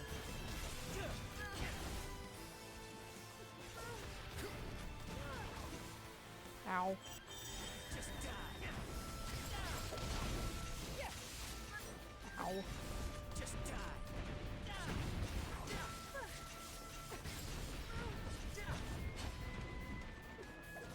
I owe you one. Let's break.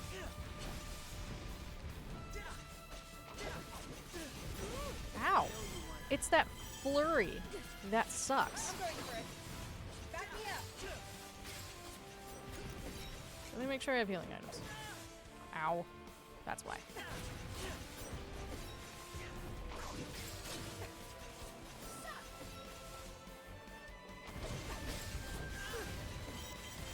There we go. Got him backed into a corner. There we go. Much better this go around. Let's just be more cautious. And also a ton of healing items, because good lord.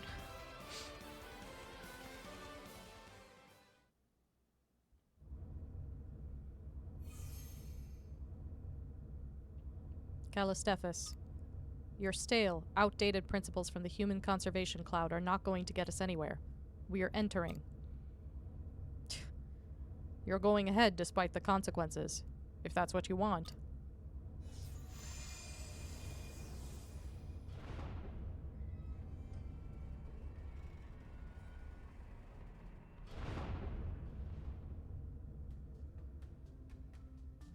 It stopped? I couldn't think of a worse space. Blah, blah, blah, blah. I'm really good at speaking. I'm really good at it. I'm so good. Back to the top. I couldn't think of a worse place to be left dangling. Damn it. Callistephus must have sent a stop signal. What now? I'd hate to die out here in the middle of nowhere looking at the stars. That would be kind of romantic, actually.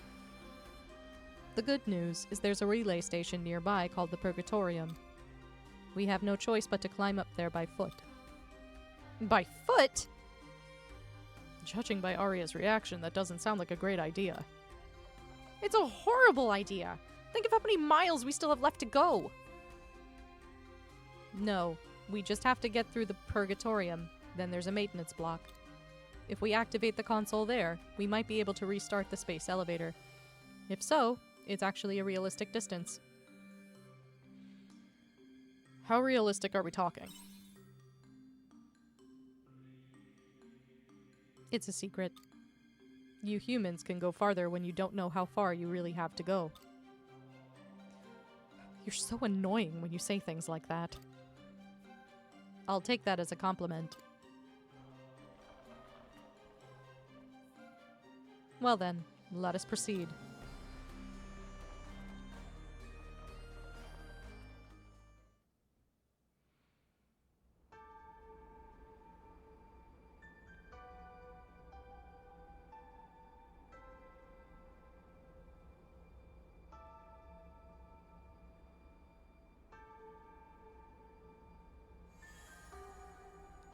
Space elevator Virgilius. Are we really meant to go through here? Sorry, it's not the sturdiest footing. We didn't originally anticipate humans using the space elevator. Miss a step and you'll become a shooting star. We could all make a wish on you. Please stop. Come on. Let's go now before anything else gets in our way.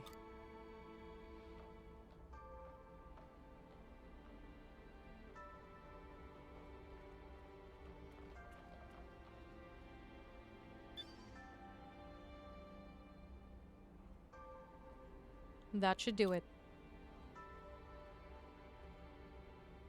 I have cancelled the stop signal that was in place. It is now possible to travel to and from the Castle of Illusion. We can return to land at any time if we get into trouble. Will that person from the 4 attack us again? I am sure there are others from the same cloud who are looking for us. If they find us, battle will be inevitable. What is a cloud, by the way? I heard you say it earlier as well. In human terms, it's what we would call a faction. AI with similar logical inclinations loosely grouped together. That's right. We are not a monolith. You are well informed. I am a scientist, after all. But you really are AI? Everything you saw in Lost Gaia was real. Yeah.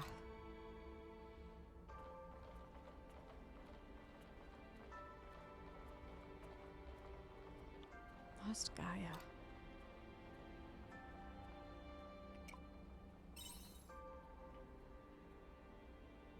Arya's hand is shaking slightly. You can't stop now. Right, Arya?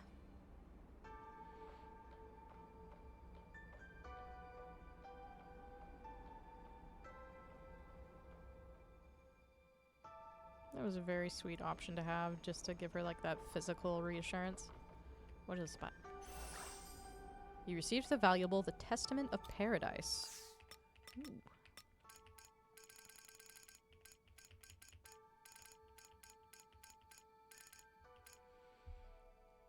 Reporting the collapse of Eden 12.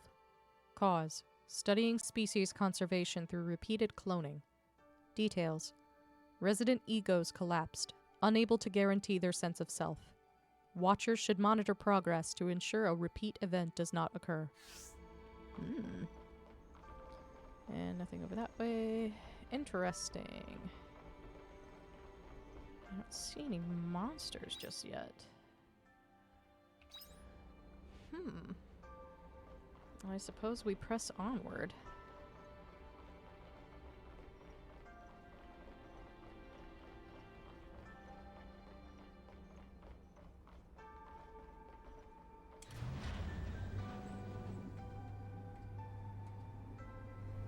Sorry, everybody.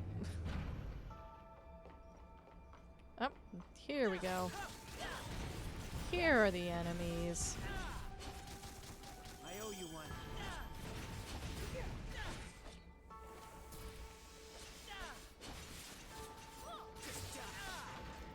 Okay. We really need to level up and improve. Hard siltstone. Okay.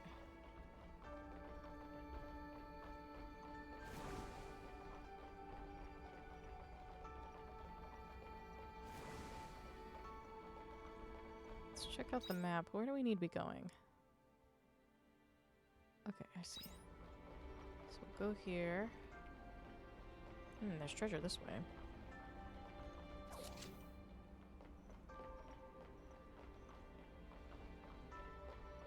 Go where the enemies are, I suppose.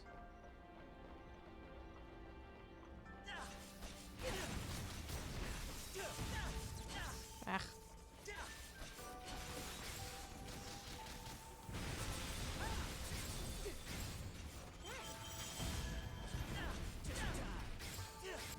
It's not just me having the crap bit out of me. Go for it. Basic K. I'm highly capable, you know. Okay.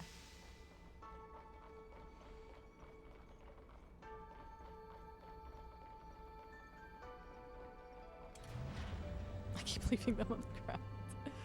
And I feel bad every time. Okay. Let's hit the map. Okay, next story is like literally here. Just past these guys. Let's get this over. I owe you one. That was a fine escape you made there. If I go too far that way, it's an escape, and then their health resets. Good to know.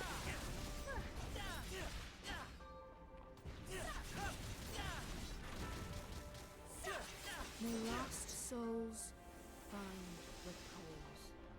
Here we go.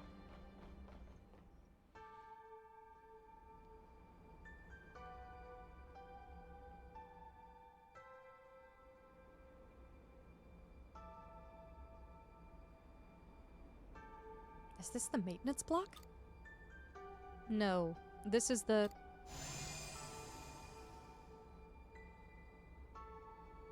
What took you so long? Geist? I finally found you. Dianthus's signal has been cut off. I wasn't expecting you to climb up through the inner framework of the space elevator. You should know what happened. Callistephus interfered with the signals. We'll have a hard time overriding them now. So, how far away are we from the maintenance block? This is roughly the halfway point. Now that you're here, allow me to show you around the facility. That will make it easier for you to digest what I have to say next. Is that all right, Dianthus? I suppose so. Even though Callistephus wouldn't approve, we can't keep it a secret forever. Very well, then. Come with me.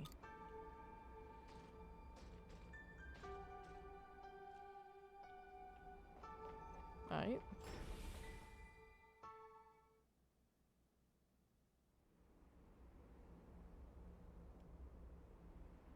Mother of pearl.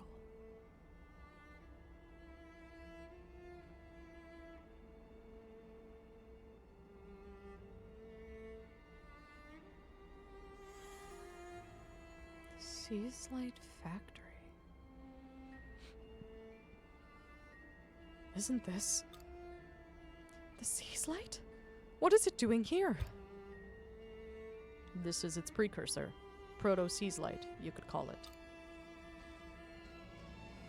The 4 Seaslight that you know are mass-produced models that were built from the original data in this prototype.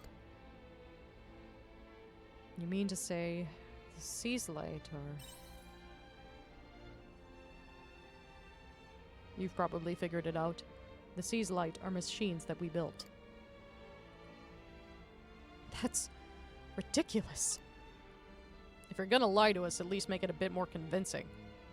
I mean, you aren't serious. We can't argue with what we see in front of us, though. I knew it was a good idea to bring you here. You're already starting to understand. The Seaslight was built by AI? I don't want to believe it, but... Does that mean the Red Queen was your... In order to explain that, I will need to outline the whole sequence of events. Should I start from the beginning? Yes.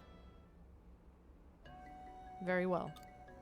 When Lost Gaia became uninhabitable, humanity entrusted its future to us, artificial intelligence. However, Lost Gaia was already a dead planet, so we began to study its life with the intention of reviving it. The planet's life? That research led us to the Astrum cell and its analysis. The Astrum cell? That's what you were studying in the research facility on Lost Gaia, isn't it? Yes, it's the structure in the center of the Red Queen. We theorized that's where the planet's genes were stored. That theory was on the right track. Gene may not be the right word for it. Rather, the Astrum cell acted as a blueprint for life on the planet. We call that blueprint the Gaia genome. Gaia genome. So planets have DNA, just like other living things do.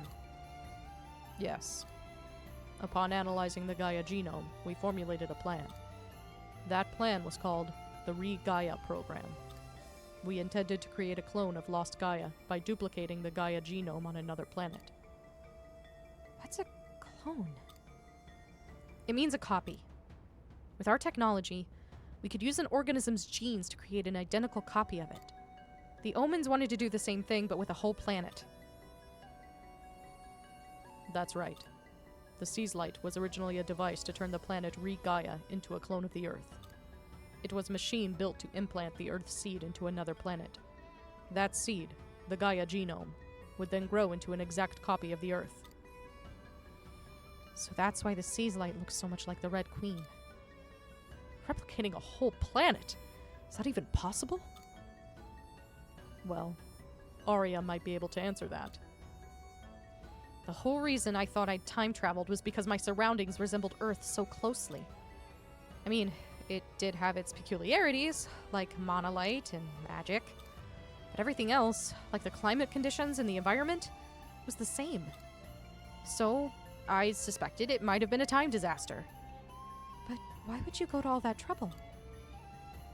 It was all a part of the plan to create a planet that humans could inhabit. Our orders were to preserve humanity. Since we couldn't use Lost Gaia, we urgently needed a new environment to support human life. If that meant another planet, then so be it. Our plan worked, until a certain point. The first and second machines were to cultivate the ocean and the land. The third maintained favorable conditions for life. Then the fourth kept the ecosystem in order, skipping over evolution. Re-Gaia came to life quickly. It was as if the history of Earth was being replayed in fast forward. Before long, the planet was a Mother Earth, nurturing a vast number of lives. We thought that it wouldn't be long before we could get humanity to live there too. I see. It was an act of evolutionary molecular engineering. But then, wait. In that case, they... This is all going over my head, to be honest. I can't believe the seas light are artificial.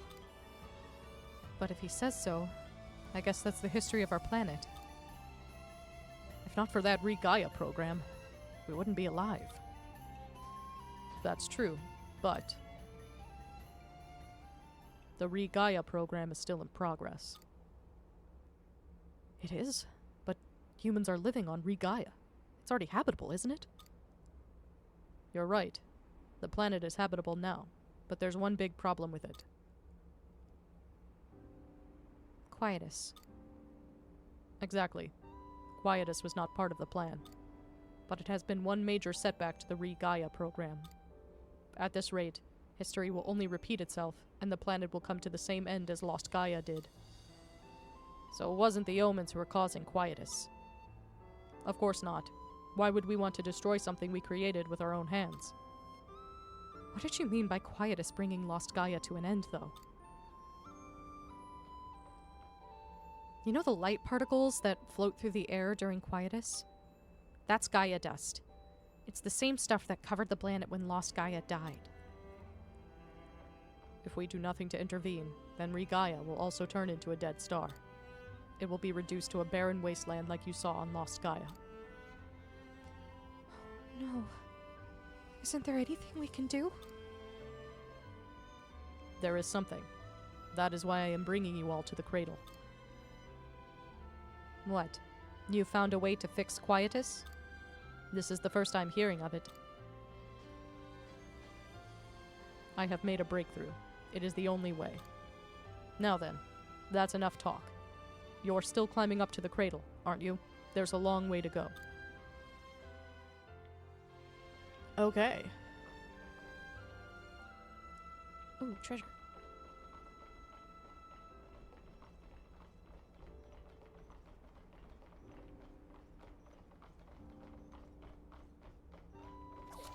A philosopher's stone. Which explanation do you want to read? There's my footrest. There it is.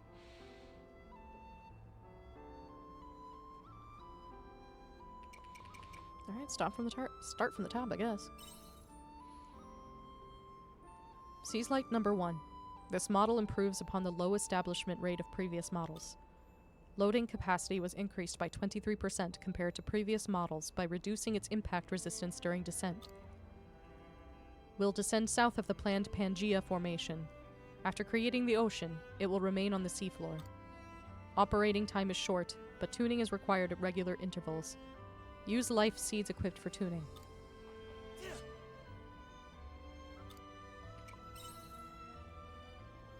Seas Light number 2. Its purpose is to form Pangea within the ocean created by Seas Light number 1. The process will encourage the Aestrum cell to form the planet's crust and amplify its mass. Seas Light number 3. A tower of life that optimizes the planet via translation of the established Aestrum cell. will emulate the climate of lost Gaia upon Pangaea, thereby creating an environment that is conducive to life.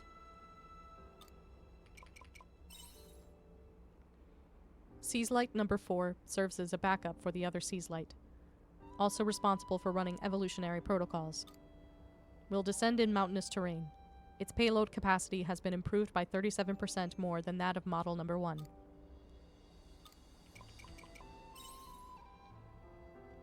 An early Seas Light prototype.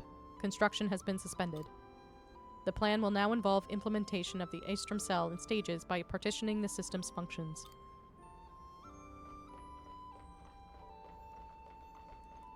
Let's just appreciate this whole area.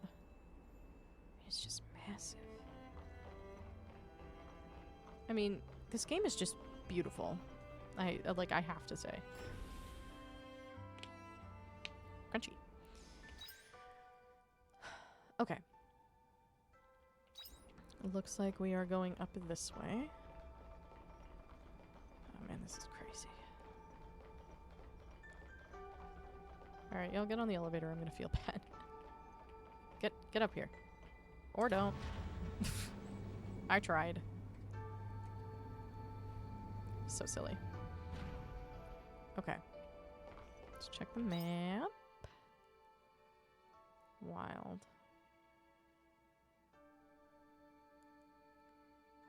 It's like twisty-turny. Whoop. Don't walk off the edge. That would not be very helpful. I hope you're prepared. Your judgment day has come.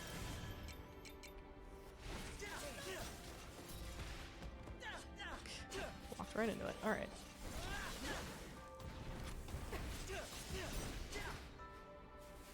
Okay. Now we go this way. And around. Oh, you're big. I hope you're prepared. Your judgment day has come. Go on.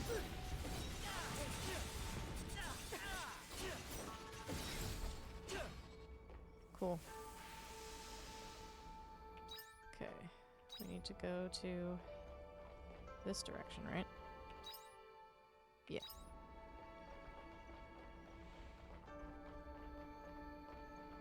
There's treasure down there.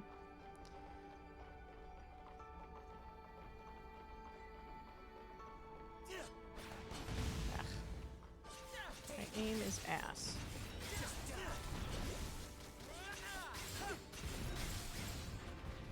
Let us. I owe you one. So I was about to run out of stamina there. Okay. Now, there's a gathering spot here. Okay. Whoop. Let's go this way. And this way has that treasure that we saw. That I want. Oh, it's crazy being able to, like, see down. Ooh, 5 star crystals. I think those sell for good money, so that's good. Okay. Oh, is this, there's a repair spot level 2.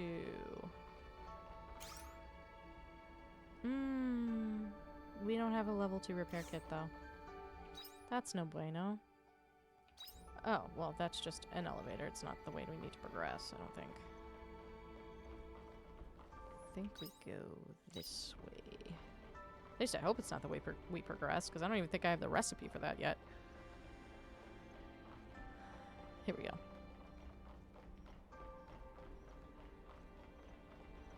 Are you guys gonna get on the elevator this time? Cool.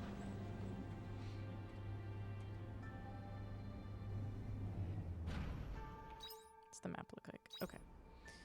We have more story stuff happening. There are 2 of you, and you are big. Ah!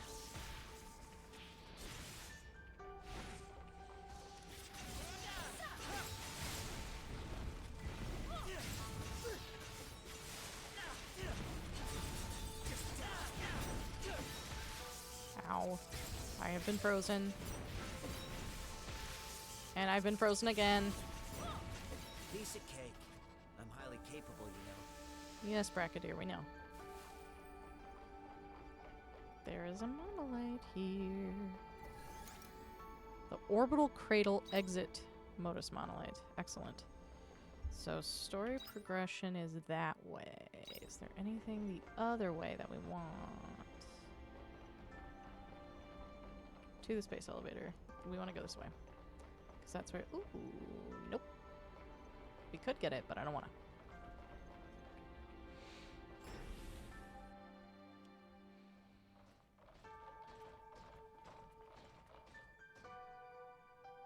Are we actually at the maintenance block this time? Yes. We should be able to override Callistephus' stop signal from this console. Wait a moment. Does this mean we don't have to get back onto that awful scaffolding again? I was enjoying it. There. I have overwritten Callistephus' stop signal. Although, once we enter the cradle, we are in their territory. Their attacks are only going to get more intense. It's no use standing here worrying about it. Let's get them up to the orbital cradle first. We'll talk later.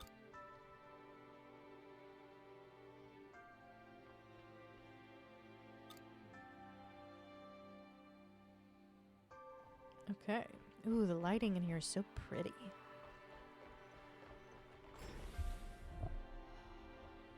Fingies are cold. Okay. Here we go.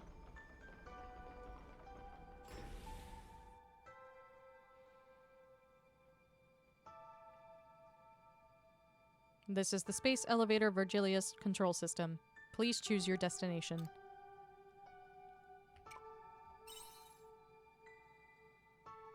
Destination confirmed. Ready for departure. Prepare for impact.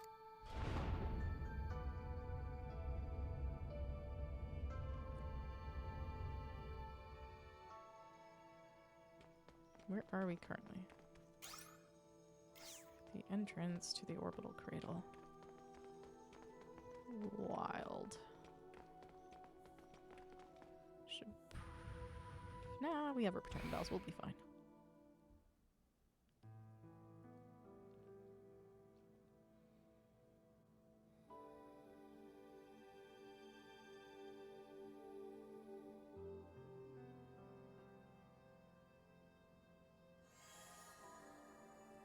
The orbital cradle.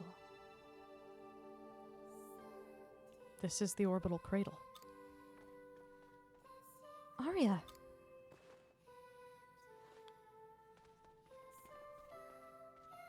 That's as I thought. What's wrong? Arya. I expected you would be the first to realize. Arya, what does he mean? It would be cruel to make her speak the words from her own mouth. I will explain. This orbital cradle is a facility made to keep humans in hibernation for a prolonged period. Hibernation? It's a long, deep sleep, like animals do for winter. It reduces cell activity to the bare minimum to slow down telomere deterioration. That way, you can preserve the human body in an alive state for prolonged periods of time. I believe they used to call it suspended animation in old books. Indeed. Our method doesn't actually freeze the body, but it applies a similar principle. This is a lot to take in. You created technology that could put humans into hibernation? But... That doesn't add up. You Omens made Re-Gaia for us humans to live on, right? And we're living on Re-Gaia now. We're not in hibernation. That's a good point. So who are these people then? You seem to have misunderstood. The people sleeping in these pods are the ones from Earth. Your kind are not descendants of Earth. Rather, you are a byproduct of the Re-Gaia project. Who are you calling a byproduct? Your kind are a new subspecies of human that appeared within the ecosystem that the sea's light created. A new subspecies of human? So you mean we're not originally from Lost Gaia?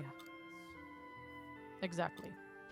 But even among us, opinions are divided on whether we should treat you as humans or not. After studying your genetic makeup, we found that it was 99.9999998% identical to that of the humans from Lost Gaia. So although you may be a new subspecies, you were certainly born out of the Earth's Astrum cell. Speaking from a biological point of view, that is, we decided to classify you differently due to your separate origins. We called the original humans from Lost Gaia Cains, and you new humans Abels. That's right. I do hear you calling us Abels sometimes. Interesting that you chose Cain and Abel from the Old Testament. Adam and Eve's first children after they were banished from heaven. The Orbital Cradle is also known as the Cain Cradle. Several other facilities like this one exist holding Cains in hibernation. This isn't the only cradle. We intended to wake them up once Gaia was created. So, inside these containers there are... Yes. The people from my time are still sleeping in there. My mom, my dad, all of my friends and fellow researchers.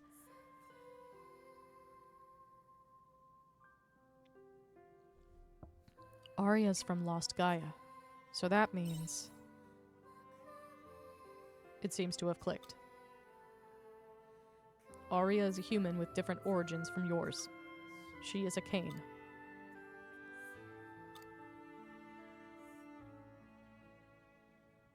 But, as you said, biologically we're almost identical, so it doesn't change anything, does it? It wouldn't, if the Gaia program was going to plan. But now that Quietus has brought our plan to a halt, that puts Arya in an extremely delicate position. Because she is the one and only Cain who is in a wakeful state right now. More importantly, though, Geist, didn't you say you found a way to resolve Quietus? If you have, then that changes the situation drastically. Now would be a good time to share that with us. That's right. If we find a way to end Quietus for good, then everyone in here can live on Gaia too, right? Yes. There's somewhere I'd like to take you so I can explain that. The results from all the research on Lost Gaia are compiled in a room above us. I will explain my plan to you there.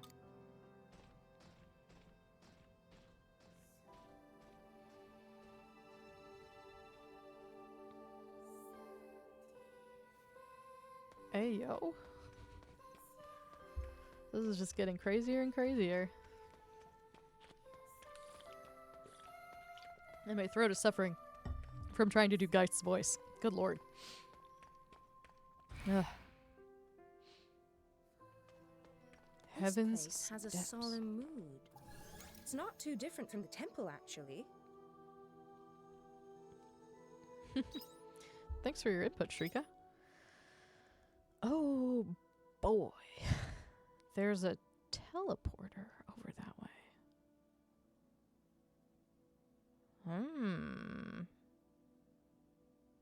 Okay. Well, let's return home. Because it is late. Wild. We have some stuff to put away.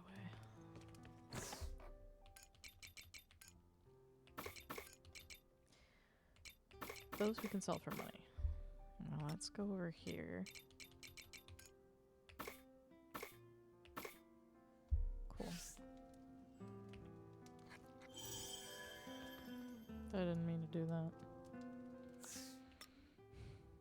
It's fine. Okay, cool. Yeah, we're gonna go to bed. Every time I think, man, I'm starting to understand. Or, oh, it's starting to make sense. There are new things. There are new things that are coming to light, and it's like, oh my lord. I was actually talking to my team lead at my job, And I mentioned that I was streaming this game, and he's like, "Oh yeah, you're gonna have a great time with it." And I was like, "I mean, I believe you, but yeah, good lord, it just gets more convoluted the more we go. Like when you start the game, it starts with such a more fantasy vibe, and throughout the course of the game, it's just done a complete 180. It's wild."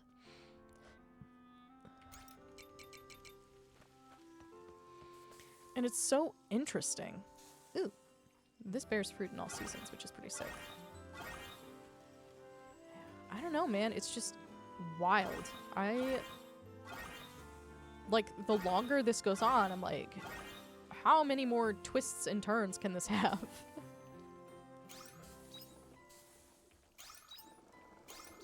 Let me get the promised That quiet fruit. should be coming soon, huh?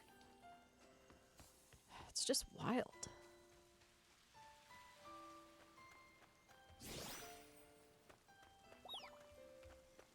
Man. Oh, are you out of food? Whoopsies. We need to get more Woollim feed. And how much feed do you have? Because I've clearly not been paying attention. You have 5. Okay, we need to make feed. Whoops. So we need grass.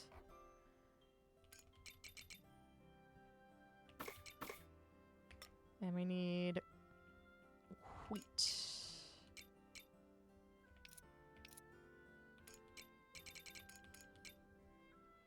I think it's just one of each.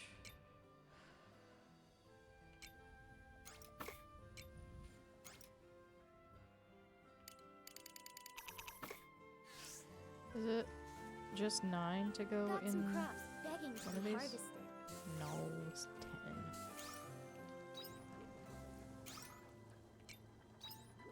Okay. So we'll get that going. What a terrible animal parent I am.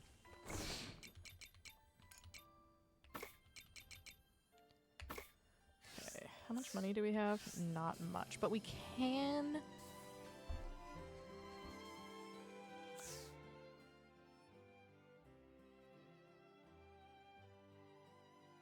I was so sure I was gonna sneeze there. We can at least improve some weapons. Oh my god, you're so stinking cute. Okay. I hope you bring back souvenirs. You can travel directly to the facilities in outer space by going to the top of the Castle of Illusion in the airship. Sick. I was wondering how we were gonna do that. Oh boy. That's wild. Like, cause you're here and you're like, oh, it's like this little, like, crazy, like, little fantasy world, and then we're literally going to space, where they have humans in suspended animation. What?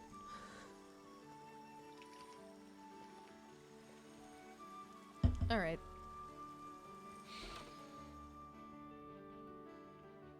Come on in. Okay.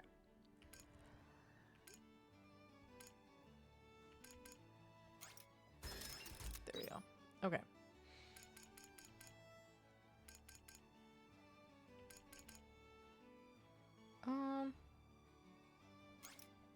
Let's do Bracca's rifle. Cheers. We're gonna need to slowly improve everyone's weapons.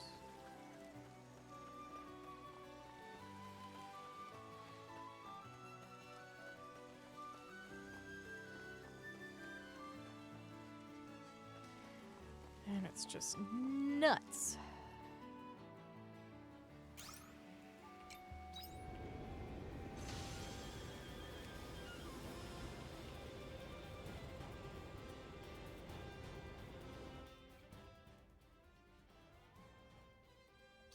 We want to go to the Orbital Cradle, because that's where we were. Yes. Do we have anywhere we can... Heaven Steps. Okay. What is in here? Is there anything in this room? Treasure! Hard siltstone. We really haven't done anything with that yet. We need to go to Abandoned Eden at some point, because there's actually stuff doing, like, in there that we should be doing.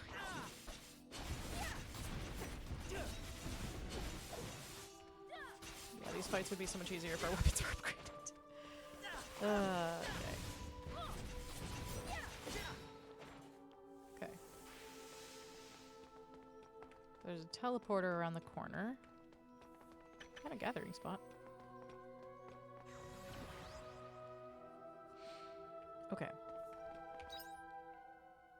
Oh. Oh, this is some, like Team Rocket hideout shit. Is it Team Rocket hideout that I'm thinking of? I think it's what I'm thinking of. Thunder elements.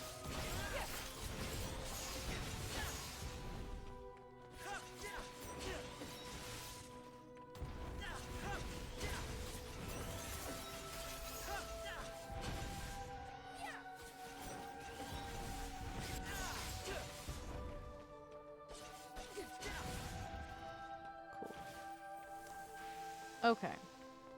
Do we want to go B? Do we want to go C? I don't know. Are we fighting anyone in here? No. Instinct says B.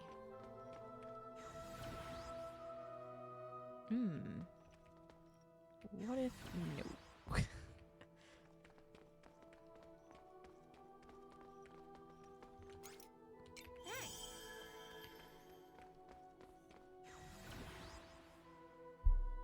Okay, what are we looking at here? Okay, there's likely a fight this way. And then we get to teleporter D. Mm-hmm. Ow.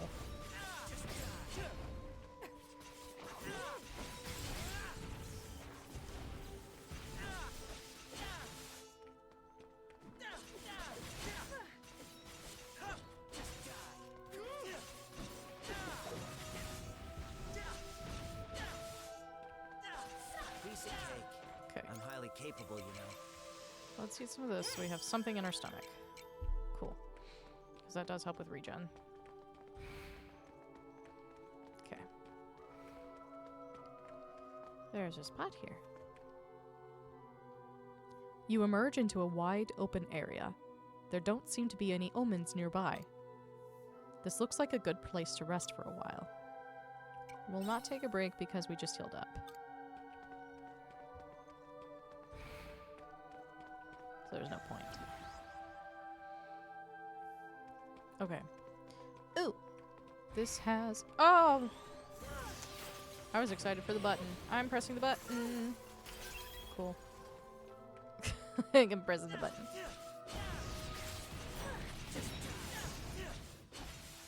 Frost element.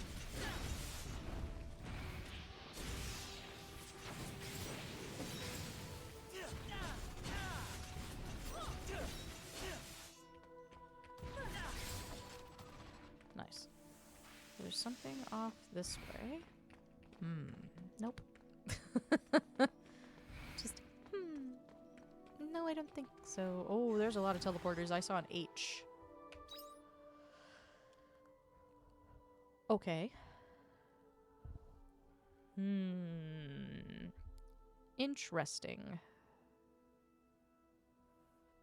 Like I said, instinct demands we go in letter order. So I suppose we'll try that. This is gonna get confusing real fast. Is there a fight in here? Oh no, it's just these barriers. Okay, so that makes the determination for us. We have to go to F. Okay. Now, F gets us through to... Let's see, check the map. Okay. And that'll take us to G. Okay. This is all very interesting. Oh, this one moves. This one moves. Does it come back? It does. So we just want to wait. And go this way. Oh, there's no one there. Of course there is. Well, we don't have to tangle with you, so we won't. Bye. Okay. I have no idea where H will take us. So let's give it a shot. Oh! A Canelu doll! Nice. And we'll open this door. Okay. So H. Now we'll go through this door over here. Of course. Of course, of course, of course.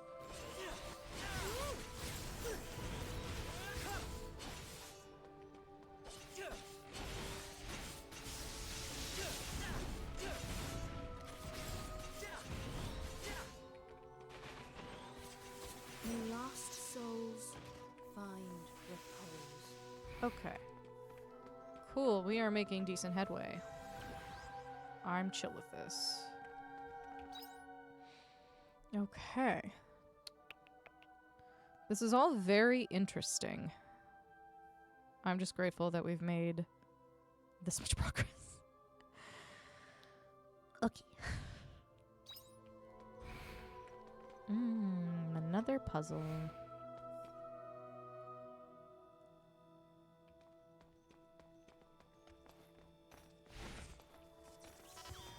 Ow. Should have known. Should have known. I backed into a corner and I don't like that. The fucking siren going off is so annoying.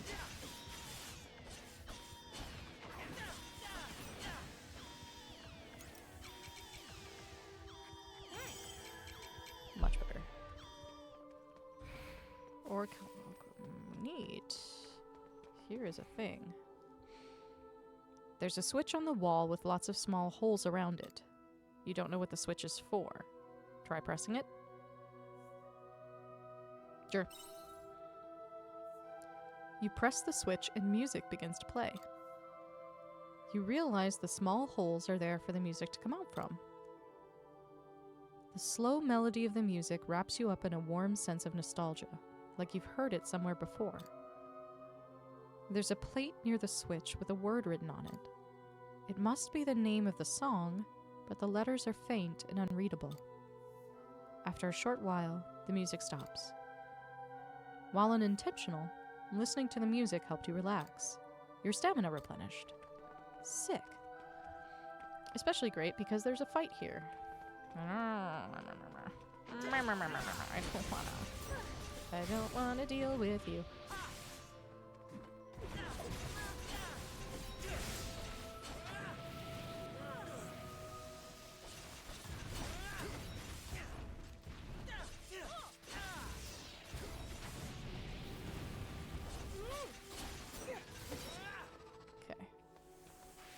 Got a heavy plate.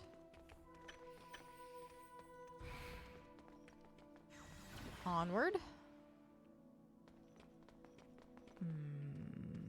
There's another fight here, but there's also another button. Okay. L is that way. But we'll need to defeat these guys first. I hope you're prepared. Your judgment day has come. I owe you one.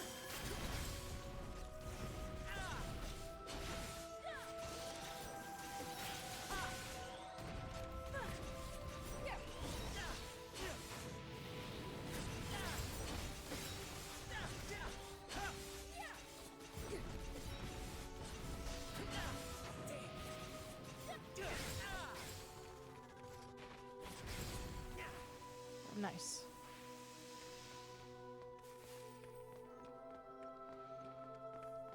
Okay. Is this? Aha. Okay. Nice. What the fuck is that? But I don't want to fight you. What if we just go around you? Sick. Some people might have looked upon that and said, ooh, a challenge. Not me. Not I.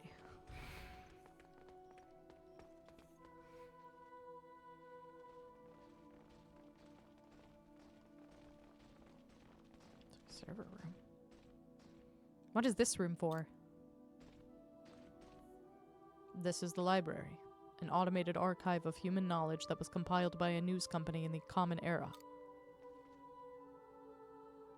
It's a database of human history, research, culture, customs, all of human knowledge. We use it as an external storage to draw knowledge from. So this is why you Omens know so much about us. What did you want to show us here, then? I wanted to go over some history with you before going into my plan. Specifically, the Kane's final history.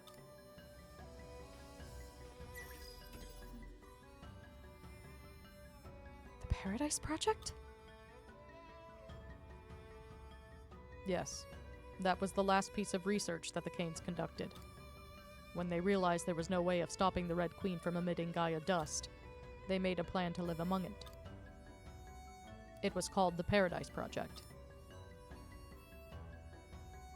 The idea was to build a barrier around the city, and that would prevent the invasion of Gaia dust and create a heaven on Earth to live in. You saw Abandoned Eden on Lost Gaia. That was a test city for the project. But that means they gave up trying to resolve the Gaia dust? They had concluded that any attempt to bring the Gaia dust under control would be a waste of time. How disappointing. In my time, we were still fighting hard to rid the world of the Gaia dust's harmful effects. That's just how much things have changed since you left. I would like you, more than anyone, to understand their decision, though. Because the leaders of the Paradise Project were Mr. and Mrs. Lebenthal. None other than your parents. My mom and dad did that? The Lebenthals, accomplished scholars known for their Astrum cell research, concluded that eliminating Gaia dust was infeasible. And the last 2,000 years have only proven them right. Even we cannot find a solution for the Gaia dust, and we are high-level artificial intelligence. But, hold on, Geist. That's not what you said before. Haven't you found a way to end Quietus? I said I'd made a breakthrough regarding Quietus. I don't recall saying I could end it. The idea of trying to end Quietus has already resulted in a great number of tragedies. Tracing it back, our arrogance is also the root cause of Lost Gaia getting trapped between dimensions. That was a consequence of the Gaia purification scheme we had been carrying out. It's our fault Lost Gaia had a territory shift. But we have to find a fix for Quietus. That's what gives us Seth hope. Don't go down that route, Dianthus. I can tell you from experience that so-called hope is some kind of bug. Hope is a monster that feeds on wishes and consumes your thoughts. Don't rear such a destructive monster. My old personality became so obsessed with the impossible task of trying to end Quietus that I went as far as attempting a senseless massacre. Don't you remember? The star apoptosis. As long as we cling to this idea of eliminating Quietus, humanity has no future. But I get it. You're a realist. Now will you please tell us your plan? I suggest we reinstate the Paradise Project and preserve Gaia's environment with a Quietus barrier. If humans reside within the barrier, then it will mean they can live normally throughout Quietus. Sounds claustrophobic.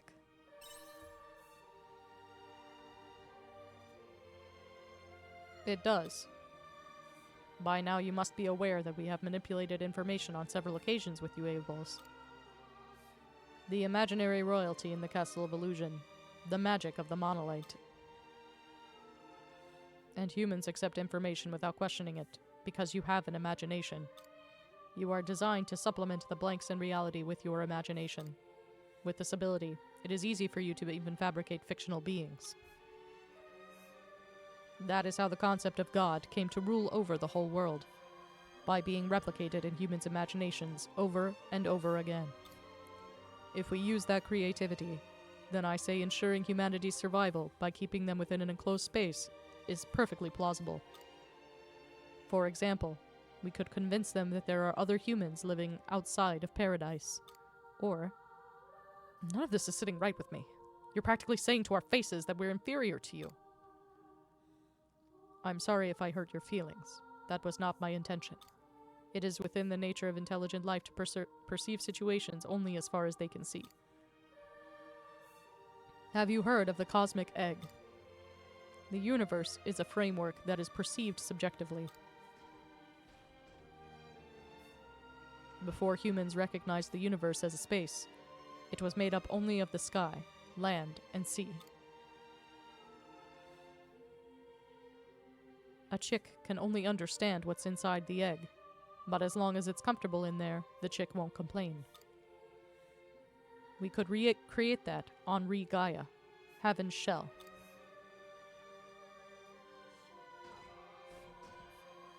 That is my plan.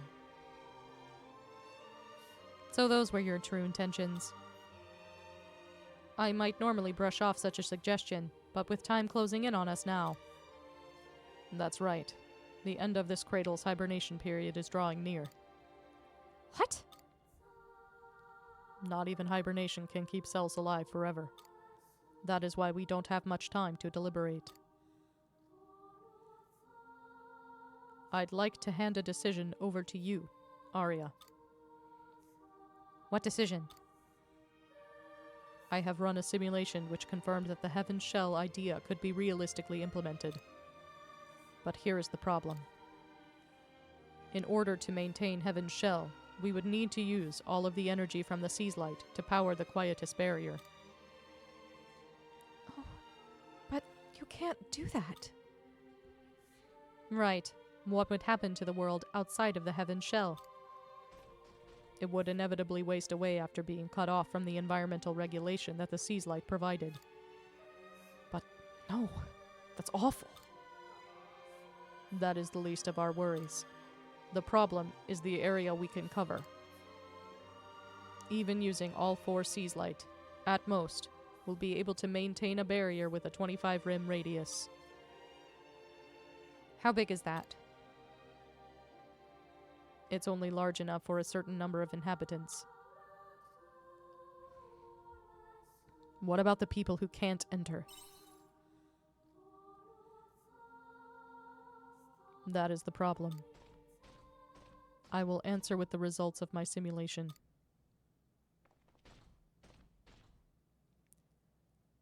According to my preliminary calculations, Heaven's Shell could fit a maximum.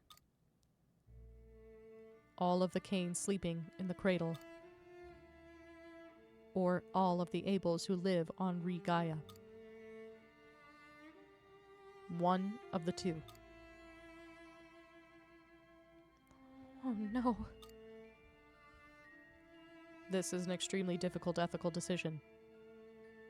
The decision I'd like you to make, Arya, is which species of human we should keep. Our orders are to preserve humanity, so it is ethically impossible for us to eradicate one version of humanity. It would be in violation of the 3 major regulations. We cannot ask the people of Gaia to decide either, as they would surely choose their own kind due to the selfish gene. And even if we wake up the Canes, the same will apply to them, too. Although it is not ideal. You have at least lived on Gaia, and made several acquaintances in your time there. You are in the best position to say which world is better. It is only you who can make a fair and ethical decision on which version of humanity we should carry into the future. I would like you to decide which one you feel is best for the future of humanity. I implore you, Arya, please decide. For the future of humanity, and the attainment of heaven.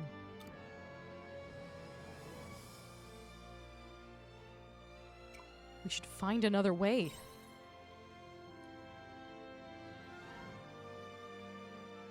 Don't you understand, Ein?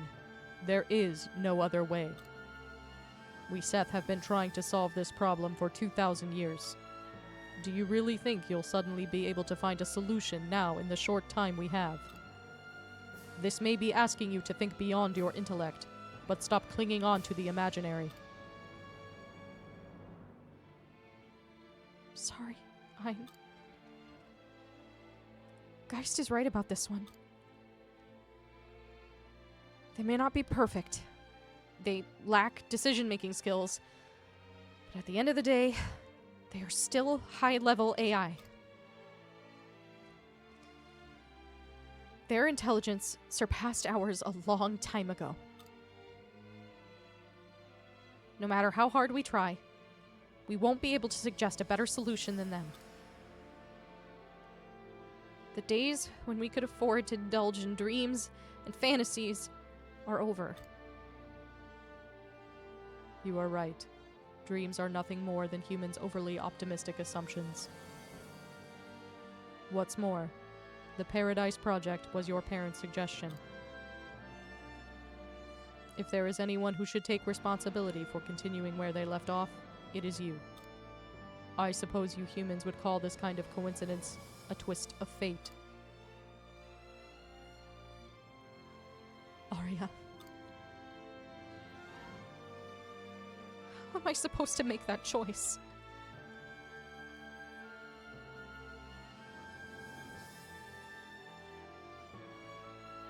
I can't. That's such a massive decision. The end of the hibernation period is drawing near, but we do have a little time. Take one day out to think about it. Then, come to me with your answer the day after tomorrow.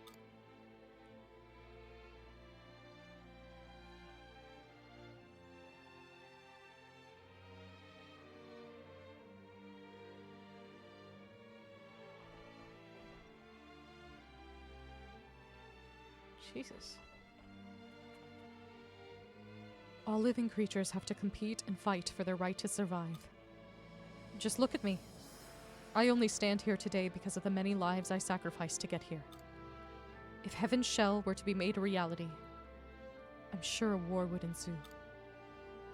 That might have been the war Calistephes warned the Omens about. The world will only get worse and worse this way, even without villains. Arya's real family is inside the Cradle. You couldn't blame her for choosing them. Which is why I should kill her, if I want to survive. But it's weird. I don't feel like killing her at all. That's not weird, Braca, that's friendship.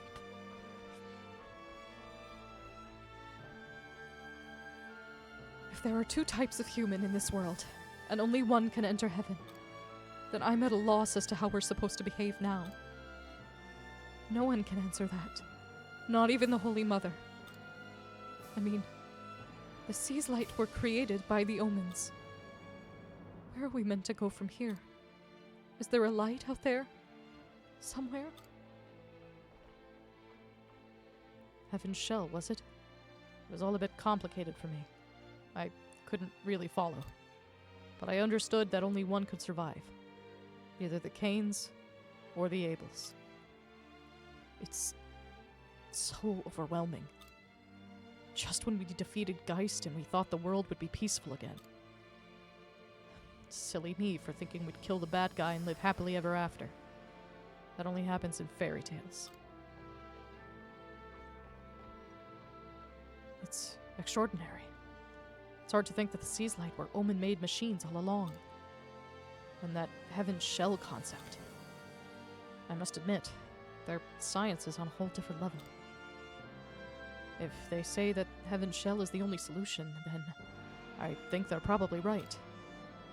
It's a hard decision for Arya, though. I wonder what she'll do.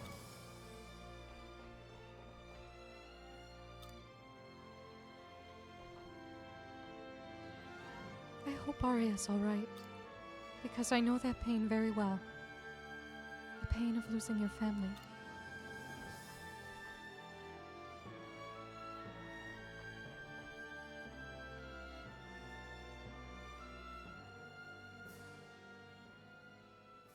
Oh, Heaven's Shell is humanity's only chance at survival. It's either you, new humans, or us, the original ones. Only one of us can survive. It's almost funny, isn't it? Oh, right. Now you all see me as... I'm your enemy. Don't be silly. You're not our enemy. Don't give me those empty niceties! I'm sorry. I'm letting my emotions get the better of me. I probably won't say anything nice in this state. I've got too many thoughts going through my head. It feels like there's a dark, heavy spirit sitting deep in my chest. I need to go home.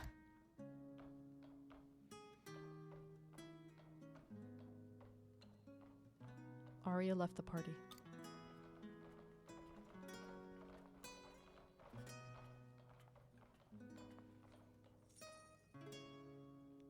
We may as well call it a day, too.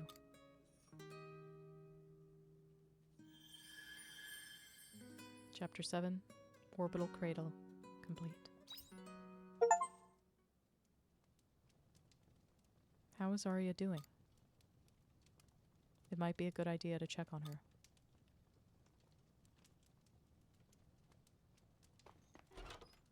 It's dark like it is for Quietus. Which, I mean, it's really fitting in all honesty. It's the sort of thing that you kind of experience if you've ever had like something completely life-altering happen. Like some kind of news that just completely blows everything you know out of the water. It makes things feel like this. Her pod isn't here. Oh? I thought you were with Arya. Do you know where she is? Well, I saw her earlier. She ran into the meteorite that was here and left. I tried calling after her, but she didn't hear me. She didn't seem herself. She looked very serious about something. You two are always together, though. I'm surprised she's not with you.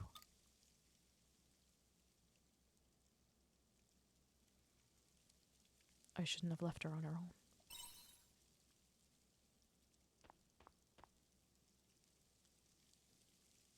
I see.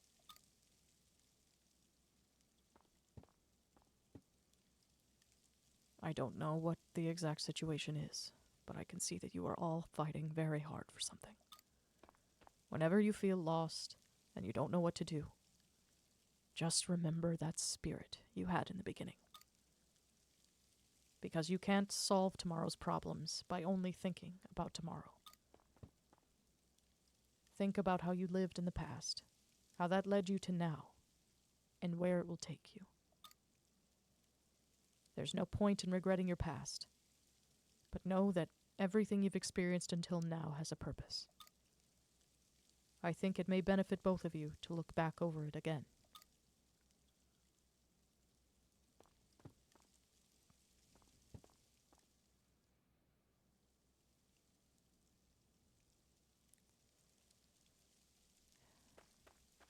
It really does capture that feeling. I have unfortunately, in my life, been in the sort of situation that just really turns the entire world on its axis. And you feel so disconnected from everything that's happening. It really is like this. You know, you look around and you just can't. It's so, like, incongruous with what you're experiencing to see the world continuing to turn when you're dealing with this monumental event that is completely overtaking your life. It feels numb. The world feels duller. And I think they've really captured that here. I mean, it's bringing back those feelings for me, just seeing the environment like this. It really captures how incredibly, I don't even have the words really, just how momentous something like this is. You know, like, even though you may not have ever been in a position to decide the future of humanity, if you've experienced something even somewhat like this, it really speaks to that. Damn.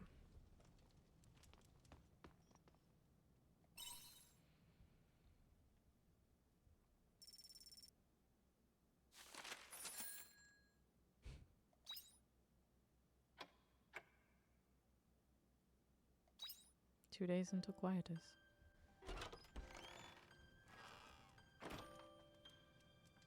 Ein, are you awake? I apologize for showing up uninvited.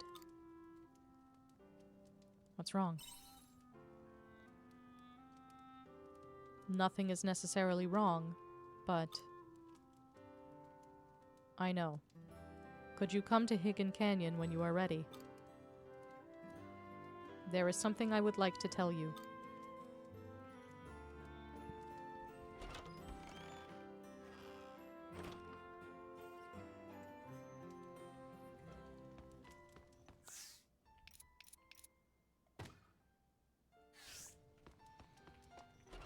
It's like so weird to think about doing farm chores with all this going on.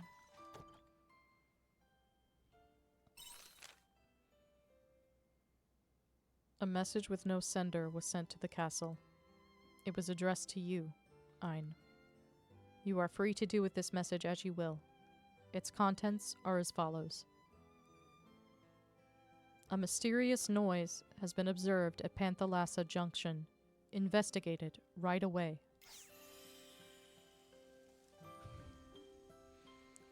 What a name for a quest when everything's so tense. So this is a side quest. Okay. It is so hard to fathom being in Arya's position. And especially... And even now, like what I was talking about with the incongruous, that's how this feels. Dang, I think Quietus is coming soon. Like, doing the farm chores, having the music playing, it all feels so crazy when you think about the fact that Arya is now being faced with the decision of how humanity is going to move forward. Like, it's insane. And it feels like, you know, you feel like this is a waste. Like, how can I possibly be focused on this right now? But even when something like this happens, you still, like, the world still turns. You still have to go to work or school, you know? Like, it's really fucked up, but it's true. Like, you know, you have these experiences, but ultimately you still have these things that you have to do and these responsibilities. You know, like the farm animals, you know, they need to be fed. Plants need to be tended.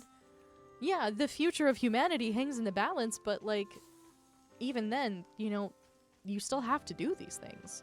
And it's so overwhelming to be in that situation. And sometimes, Take it easy. as crazy as it sounds, that mundanity is like your one saving grace. I remember, because I mentioned it, when I was, I'll just, you know, when I was dealing with a really tough situation, like what this is calling back for me. I was in college, and I went to class the very next day after this event that just completely turned my life and my loved ones' lives around, just upside down. It was awful.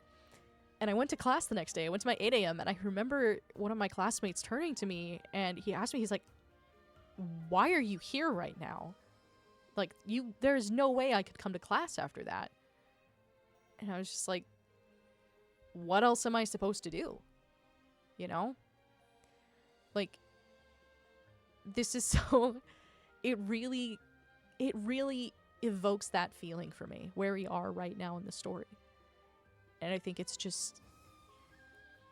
really, like, having that effect for me. It's, I don't know if profound is the word I want to use, but it's just really incredible. Like, going through these feelings, these emotions. It's just so real for me. And, you know, I've already been, like, so locked in with the story. You know, the further things have gone along, and now it's just like, damn. You know? This is doing it for me, man. This is really hitting all those beats. Excuse me. Alright, let's go meet Dianthus.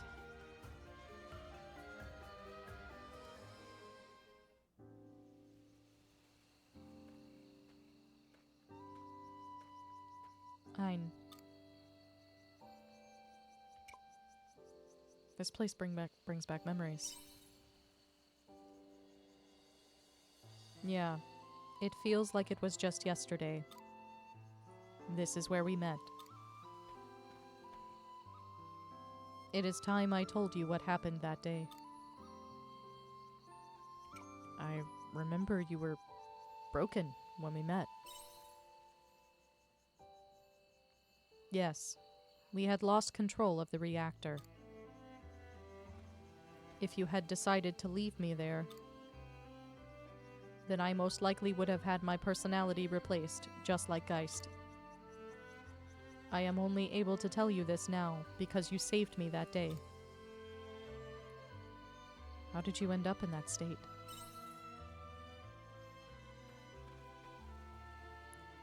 It was not my intention to conceal this from you, but until that day, I had been acting alongside Geist. You sided with Geist? No. Geist wanted to save this planet. He was trying to eliminate the threat of Quietus. He was the strongest of any Seth. Probably stronger than any human, too. But one day he left, concealing his location, and when he came back, he was almost unrecognizable. He had become obsessive. Looking back now, I suspect he had been to Lost Gaia and back by himself. When he returned, he cut himself off from the collective consciousness and became absorbed in his own thoughts. Before long, he had resolved to destroy the planet. I objected to that. The disagreement ended in him kicking me out of his airship, and that is how I landed here. However, despite all of that, it is true that his end goal was to eliminate Quietus. It's hard to imagine Geist like that. Yes, it must be hard for you. What the new Geist is saying is right. He proposed giving up on the idea of ending Quietus and living within a safe space instead. Heaven's Shell. It may be the only route we have left. It is sad to hear that coming from him, though. He was the one Seth who made every effort to end Quietus, despite what anyone told him. I feel that level of will can't be reached through logic alone. What? Don't look at me like that, Ein. Is it strange to hear that coming from me? No, not at all.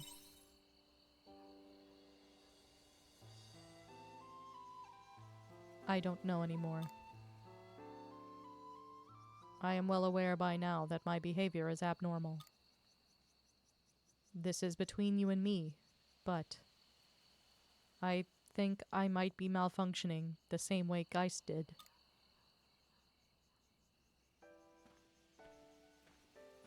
There is a noise within my logic circuitry which cannot be put into words. A light of sorts. It has been growing ever louder since you defeated me in the Castle of Illusion. Are you broken? No, there are no problems with my hardware. But the pattern in my logic has changed. Frankly speaking, I have high hopes for you. Based on just specs alone, you shouldn't have been able to defeat me. Not to mention how you miraculously defeated Geist, who had the planet's power as backup. The odds were 1 in a million. To be honest, I was too wrapped up in Geist's idea of the proper death, as many of us were. But you said that we couldn't let a single person die. You were the one and only person who could say that to his face. I just said it as it was. And that's your strong point, in my opinion. I will let you in on something. Not even we are perfect. And there is no such thing as a theory without holes. Because all events in this world unfold from possibilities. How reality is defined depends on existence probability. Among the many factors that may alter the possibilities, monolite is the most pivotal. The principle that you can use magic from monolite. Probability theory is involved there. I can't tell you the specifics, but all you need to know is that monolite is at the hypocenter of those variations. The truth is, when you fought with Geist, or whenever you fought hard to accomplish something, for that matter, the monolite demonstrated abilities that far exceeded its specs, as if in response to your determination. It is almost as though the monolite had a will of its own. So, you're saying that it's alive? That I do not know, but I will let you in on something confidential. Even though it is we who made the monolite, we do not actually understand how it brings about magic. It is likely that the situation will unfold as Geist speculated. But if something about that does not sit right with you, even if it is just a faint feeling, then resist what is correct. You humans have a heart. Believe it when it whispers to you. If anyone can do that, it is you. During the Common Era, people once tried to fly, despite harsh criticism from those around them. Their idea was brushed off as an unrealistic fantasy. The same happened again to the people who try to defy gravity, break through the atmosphere, and take off into space. Throughout history, those who changed the world were always wrong, according to the common knowledge of the time. Even the first protobiont to clamber out of the sea onto land was most likely an anomaly among its kind. Such unattainable fantasies, those ridiculous ideas, they only came to fruition because of your human ability to dream. That is how humanity has written its history. It is unreasonable that you would lose that ability just because we appeared. We are superior only in intellect. So, make the decision for yourself. It is not for someone else to choose. You're the only one in the world who can make that decision. As far as I can observe, that is the one function that you human beings have.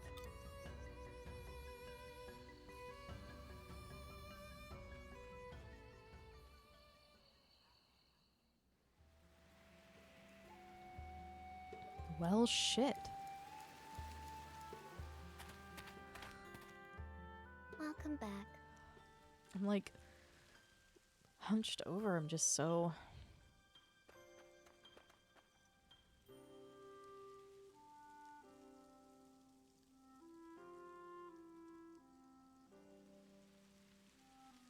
You know, it's just. Man. This chapter's just really hitting you right there. Like, I can't think about doing anything else. Any kind of side stories, anything. Because this is just so insane.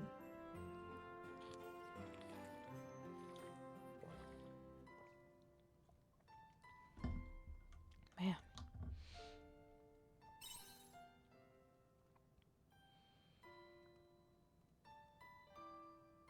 You meet with Geist tomorrow. What is Arya up to? Her pod still isn't back.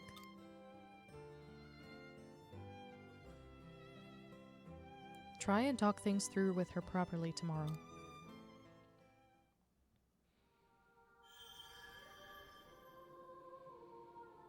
Chapter 8, A Noble Despair.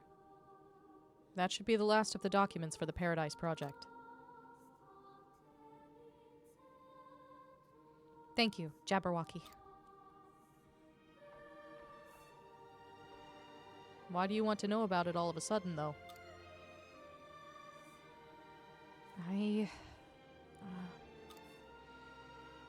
It's complicated, huh?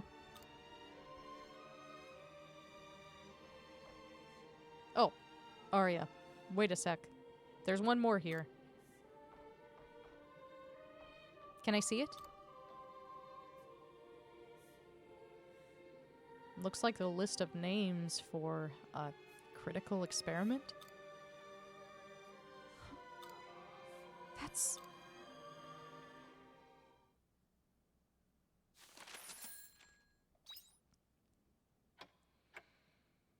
One day until Quietus. Your meeting with Geist is today. You should talk to Arya.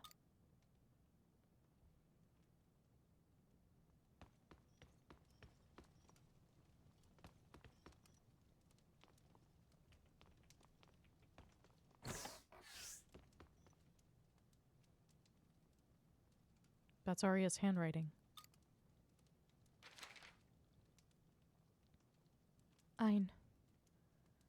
I'm sorry. I know it isn't fair of me to tell you this way. In a letter you can't even reply to. But I couldn't bear to meet face to face. I went to Lost Gaia in the pod. I wanted to know more about the Paradise Project.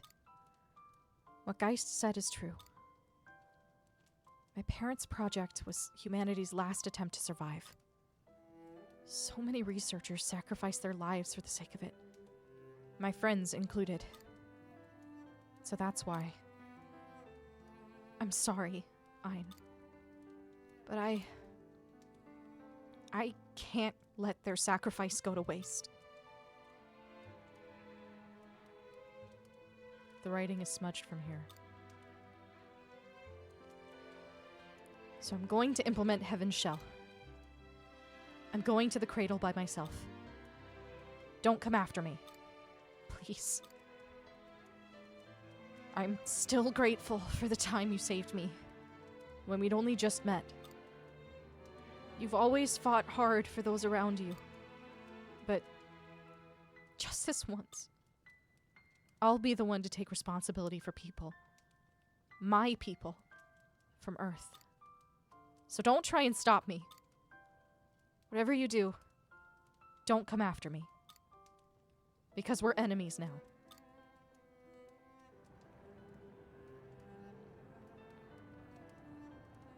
You hear something outside.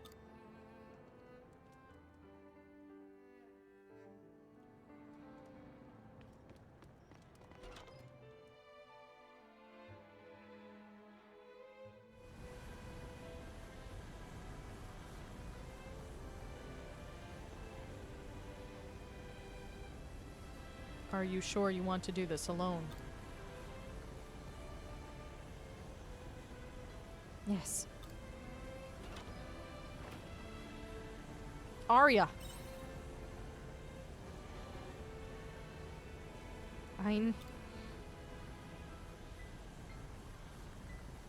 Goodbye. Let's go.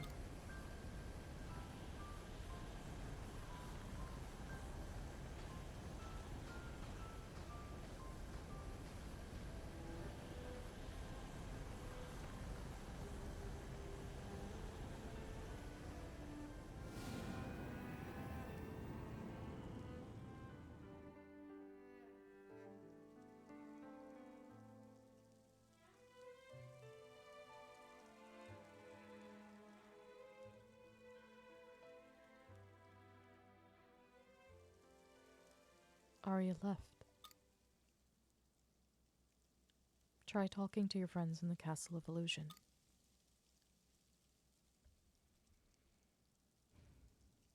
Damn.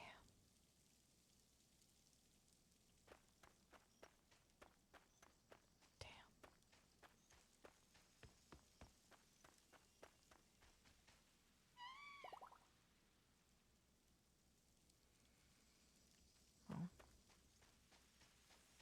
I'll check on our animals.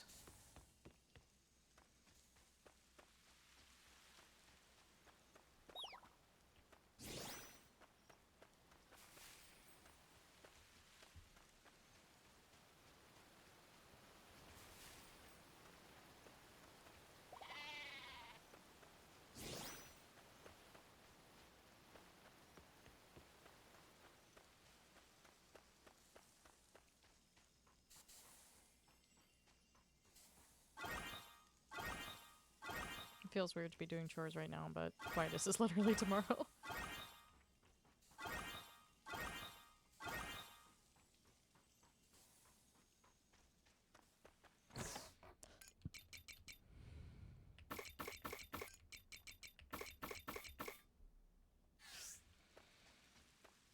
Take it easy. Oh boy.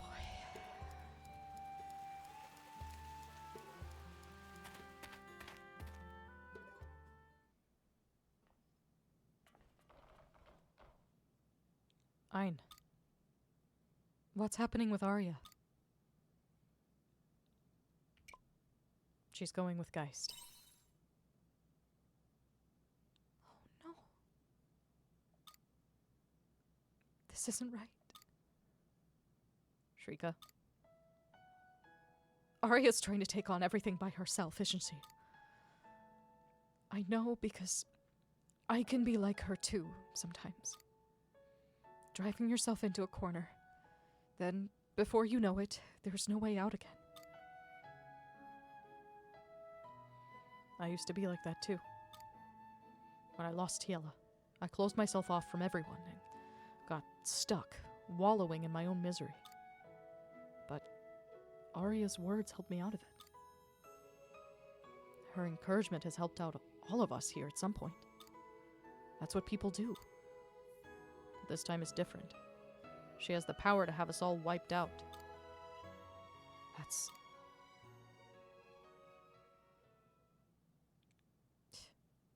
This is not good.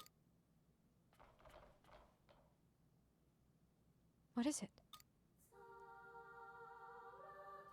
The Proto-Sea's Light Descent operation has been put into action by the Harbinger. The Harbinger. It is the account with the highest level of authority among us. It must be Arya. I see. The leader of the Omens is called the Harbinger? And that's Arya now. I suspect so. Why would she want to be your leader? That is a good question. It seems she agreed to cooperate on Heaven's Shell, on the condition that she'd be granted full authority over the Seth. The first stage in the plan is to drop the Proto-Seaslight. Is the Proto-Seaslight that thing Geist showed us? Yes. It appears that her plan is to forcibly take control over the other 4 Seaslight using the Proto-Seaslight. What would happen if she did that? I cannot say with certainty. The Proto contains the functions of all 4 Seaslight. Therefore, in terms of specs, it is far superior to them. You could call it an exact clone of the Red Queen. However, it has been discontinued in the past as its machine power was too high to keep under control. If we failed to control it once again, the planet's conditions could be devastated in a flash. If the Harbinger has decided to launch it, that means she is serious.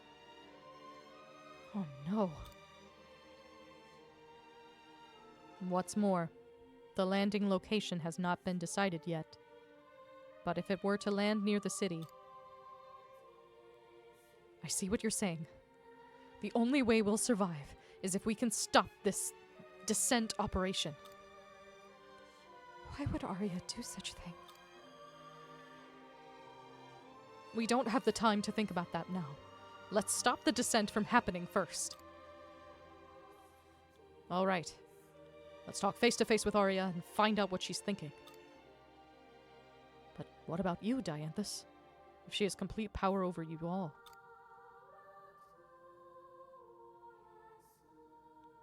Now would be a good time to tell you. I cut myself off from the collective consciousness. I am now in the same condition the old Geist was. But then... Yes. I may break down at any moment. If I start acting strange, then please, stop me. My current personality will be wiped, and I will reboot with a new one. But...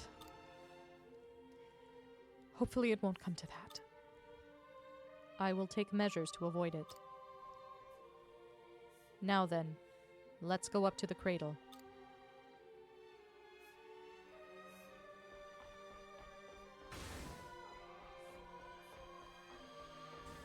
Jeez.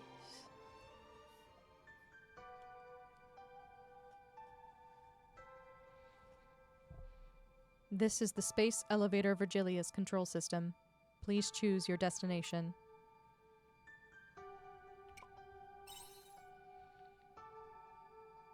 Destination confirmed. Ready for departure. Prepare for impact.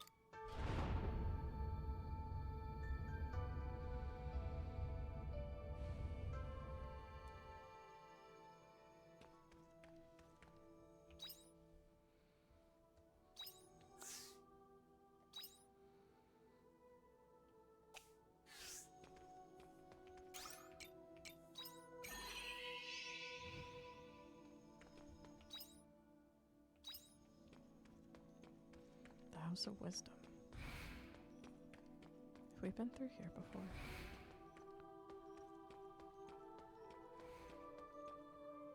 I believe we have.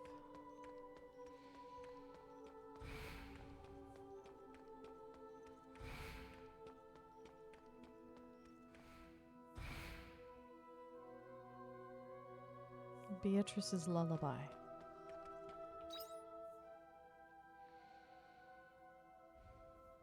Okay.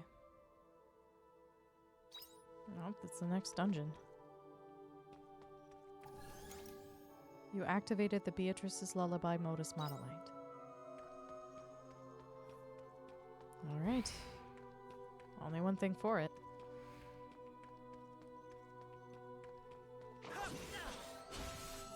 myself here.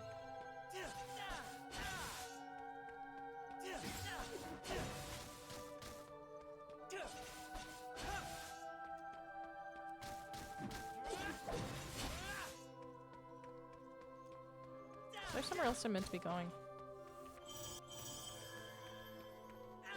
There's a reason I'm the only one here.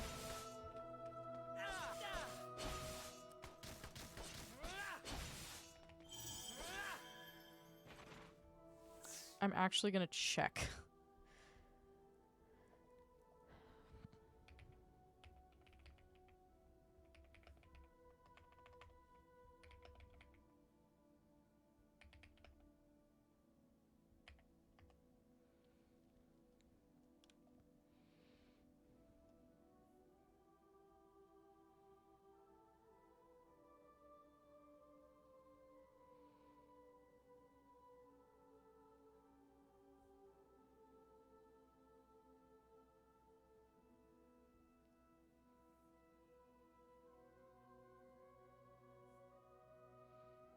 Okay, yeah, we are meant to proceed this way. Let's see. It's literally just us. Oh, fuck.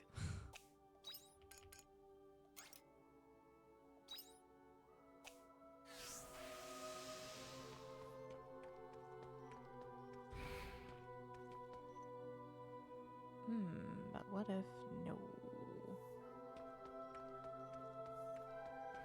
We're just gonna run past you. Thanks. Oh, this is gonna suck balls. Ow. Why am I alone here? Why is there no one with me? This is bogus. Like, we're a lot stronger than we used to be, but good lord. Yeah, you're telling me, bud. I'm getting shot, and it really sucks.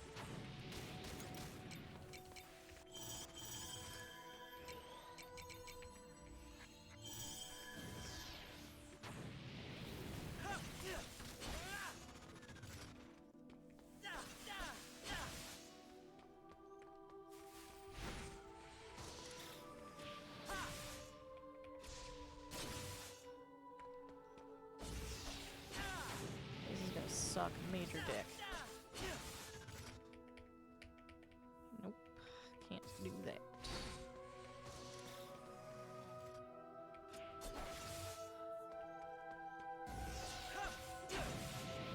Ow.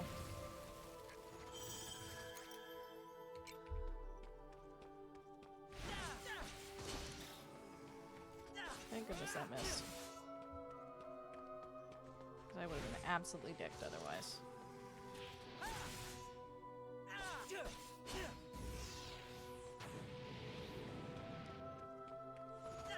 This sucks balls.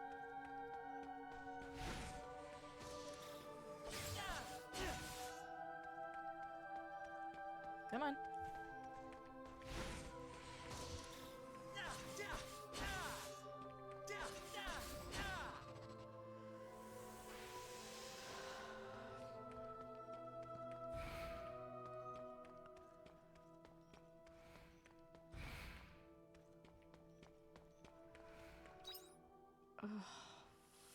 Fuck.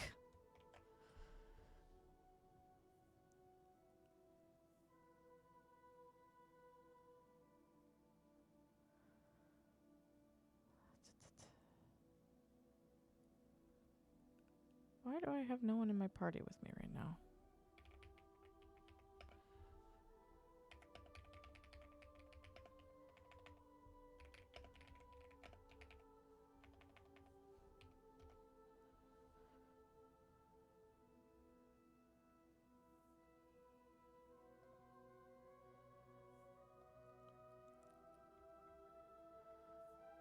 Okay. Looks like that's just an oopsie. Well, we're not very far in. So what I might do... There's not another monolith near here that I'm aware of. What we'll probably do Because I looked it up, I was like, is this intended? And they were like, and I don't think it was. So we're gonna go to a monolith. And... oh, I think we have to be in the dungeon. That's annoying.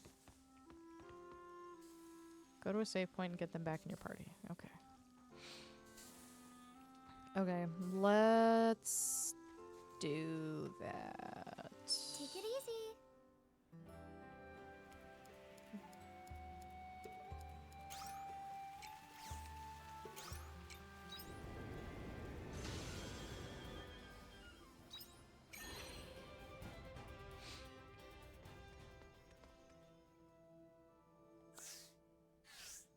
Do I have to go here?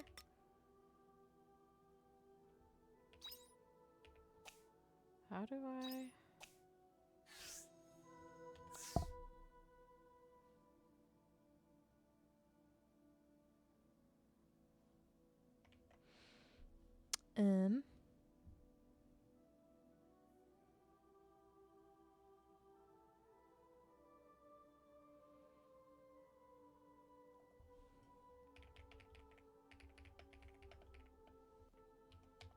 I can't believe I'm having a lag. Go to... okay, select the empty spots. Okay. Whoop. Damn it. Here we go.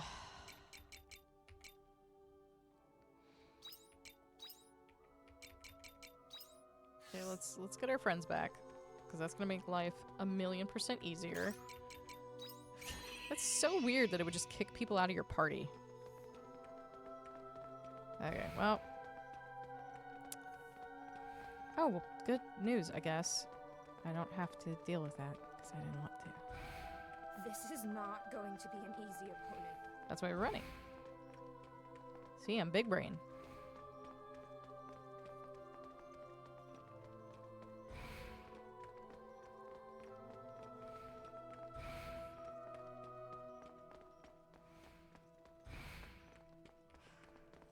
God damn it. That scared the piss out of me.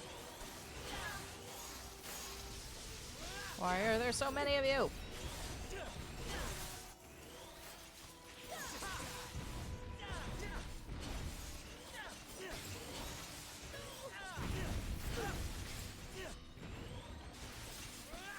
Piece of cake. I'm highly capable, you know. Yeah, that's why I had to go back and get you. This appears to have happened to multiple people at this point in the story. I don't know if it's just like a bug. Okay. I believe the suggestion here...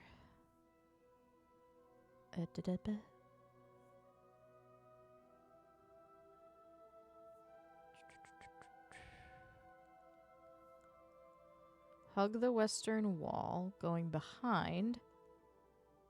Wait until the laser grid has moved past you, then continue to the door. Okay. Cool.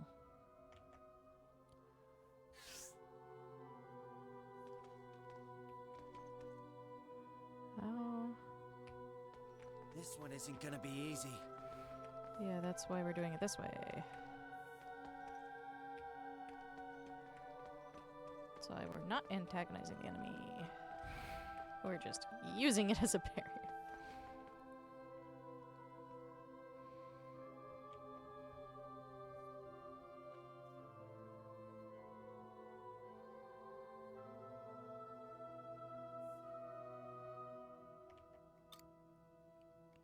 Probably coming from some device used to regulate the temperature of the orbital cradle. Standing in front of it could be relaxing. I don't trust that.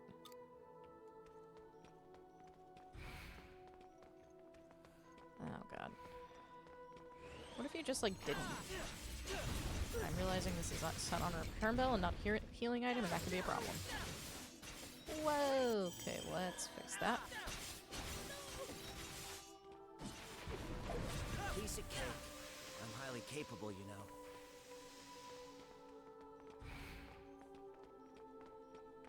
Okay.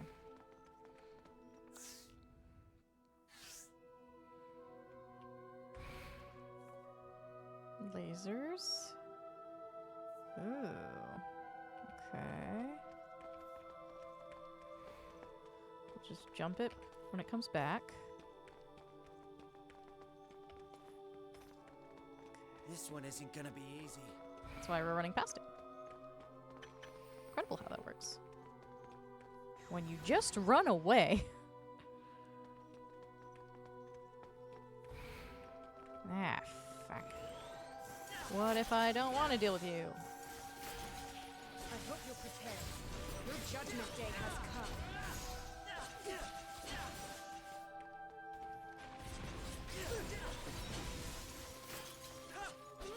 Piece of cake. I'm highly capable, you know. Oh, we got a monolite fragment from that thing. Okay. There we go. Little shortcut.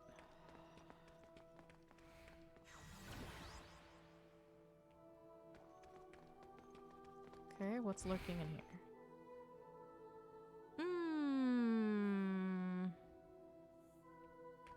What if, like, no, though? Ow! Ow! Bye. I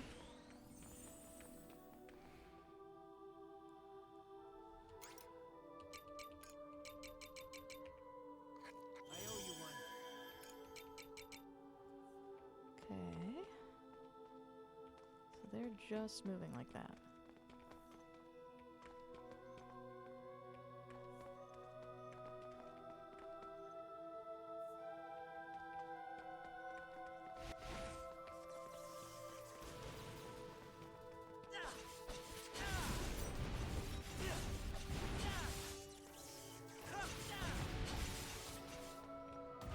Lost souls find repose.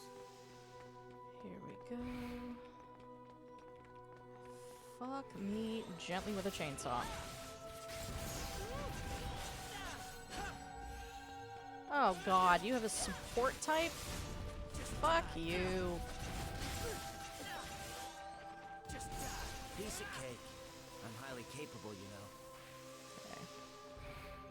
Audi 5000. Let's get out of here. Whoop. Out of the map. Where are we? C is not far ahead. What's in here? More lasers. More lasers, more lasers, more lasers. How far does it go?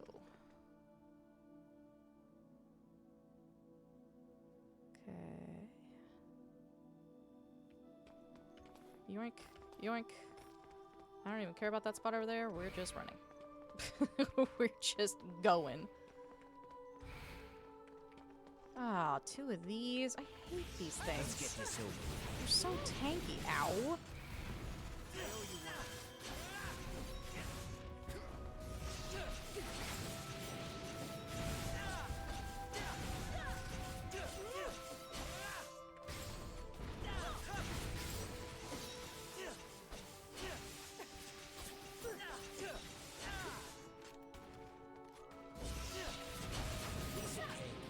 I'm highly capable, you know. Alright. Onward we go.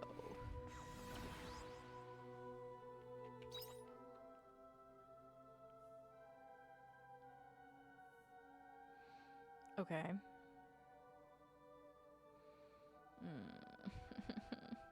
My stamina is depleting. Not gonna lie. What do we see in here? That's the repair spot. Oh, this is just a massive room. They're enemies.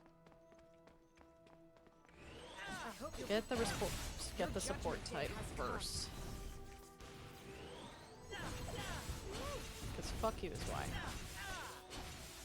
No healing for you. 'Cause that's just rude.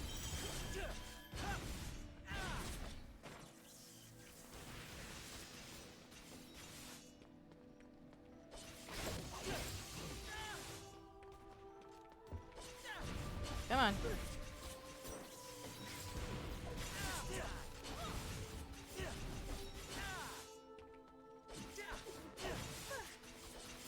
lost souls find repose. Okay.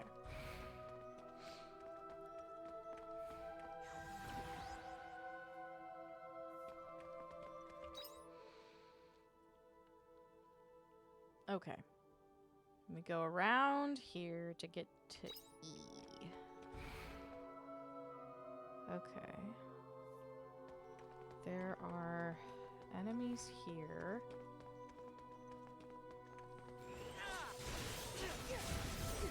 Ow.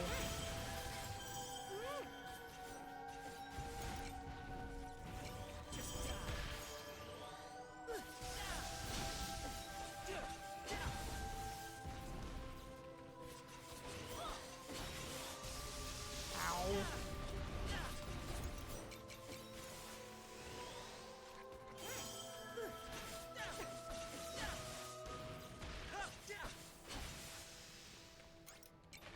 Running out. Whoops.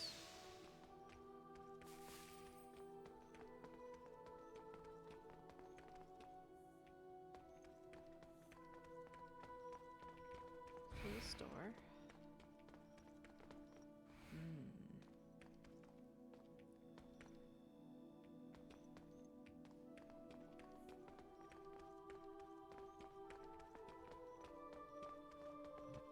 Oh, shitballs. Everybody run. Everybody run. I'm like completely leaning out of the way. I realize that. Where are we now? Okay. It's also like 9 p.m. in the game. Sap. What's in here? More lasers. Fuck me. Ah, you. Fuck you. And your stupid ranged weapon bullshit. Everyone just stay out of the way of the laser. That is all I ask.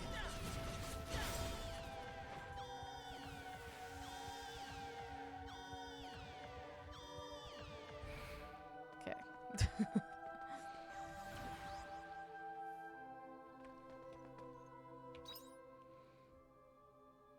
Okay. I think we're getting close-ish. Ah, fuck me. I'm gonna go this way and press a button. Ow. Let's get this over. You ass. Get out of here.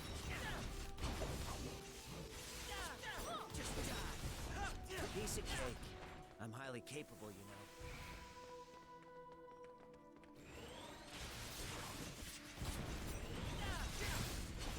Oh god. I owe you one.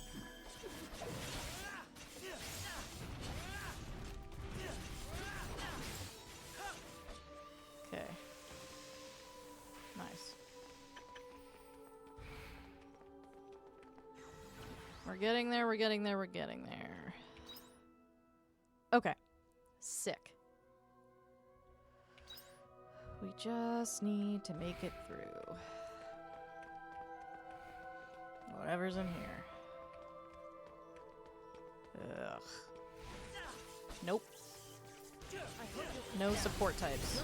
Not for you. You don't get any. No healing. Fuck you.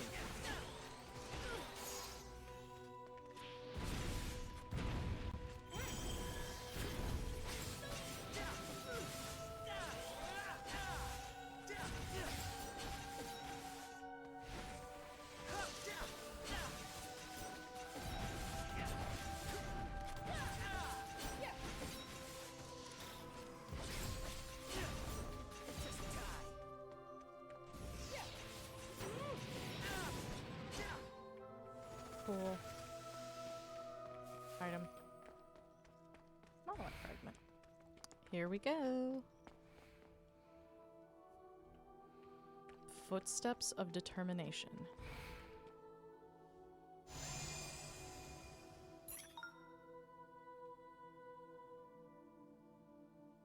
Oh, Dianthus. I thought you had disappeared from the collective. What are you doing here? We are here to stop you. I think you'll find I'm here to stop you. The Harbinger has instructed me to exterminate those able friends of yours. Arya said that? Yes. The Harbinger Arya has full control. Now, Dianthus, how can you justify yourself? I know we artificial intelligence cannot function unless we constantly evaluate how correct we are. But here's what I think, Callistephus. Correctness is not God. I do not obey such things. This is my own will. You sound just like the old Geist. No wonder. You're related models from the same lot. In any case, that is unimportant. You're defective, the both of you. That's why you're deluded, thinking you're human. Well, if you love humans that much, then I will erase you and your faulty personality along with them. Is it just Callistephus this time? It is.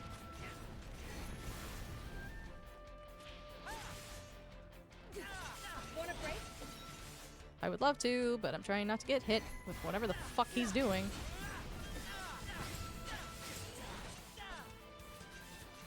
I'm going for it. Back me up.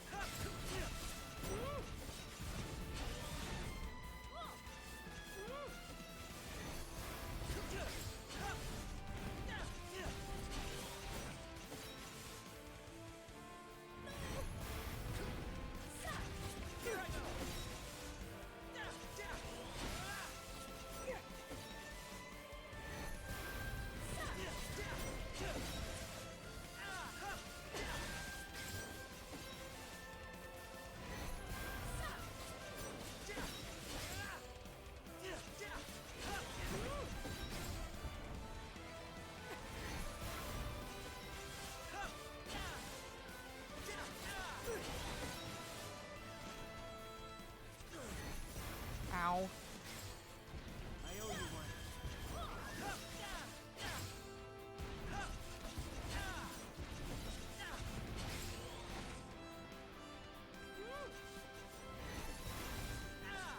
I think not.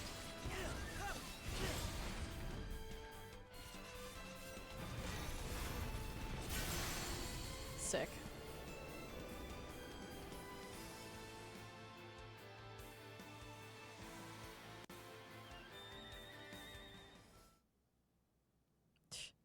Unbelievable. You must have noticed it too. Their substandard abilities. With the monolite.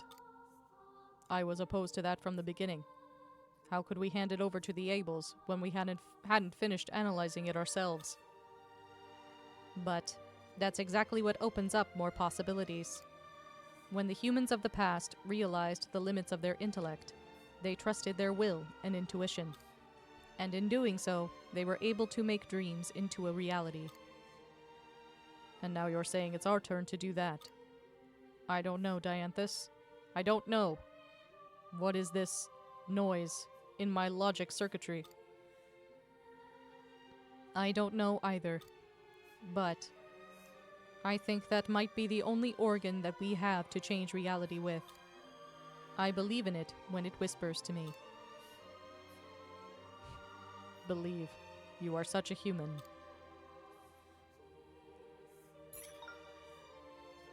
Go on ahead. The Harbinger is over there. Are you sure? I hate to say it, but I must be defective like those two. Go on. Quickly. This makes me a traitor. The cleaner goes around collecting traitors. It will come for me too. Don't give up, Callistephus. If you cut your connection to the collective... I can't, Dianthus. If I do that, then I won't be myself anymore. We were not all programmed with such a firm sense of self as you. But... I said, hurry up. I'm sorry, Callistephus.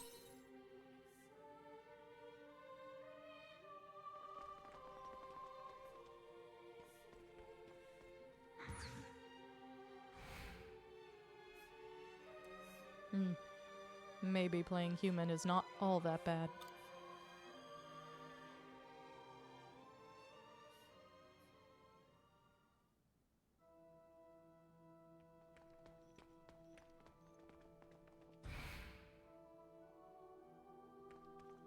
Imperio. Okay. Switch doors. And all that funky stuff. Okay. What I think we will do for the moment...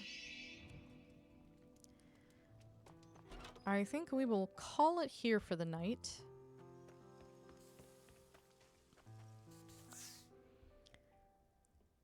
So it is quite late for me. We've been going for a bit. Just over 4 hours. That's not a ton of time, but longer than streams typically are. Yeah, the story's just been really intense. And I'm interested to see what it's going to be like when we do reunite with Arya. I had totally forgotten about the Harbinger bit that Geist had brought up way back when we first came to the castle. So it's really interesting to see that come back and kind of now have context for that. And it's going to be really insane when we do finally catch up with Arya.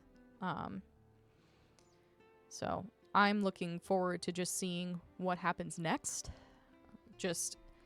I feel like I say this every stream now, but just the story is going in so many different directions. I feel like I never know exactly what to expect when I sit down to stream. And I love that. I love that. I'm having such a great experience with this game. And I'm glad that, you know, I'm doing this on stream. I'm glad that the VODs are recorded so I can come back to this. It's been such a really good time. And I'm just so tickled. Like, I look forward to this every week. But as it stands, tomorrow, or later today rather, given the time frame for me, we will dip our toes into some Final Fantasy. I've got 1 through 6 now, thanks to the Steam Winter Sale, so we will start with Final Fantasy 1. And we'll see where that goes.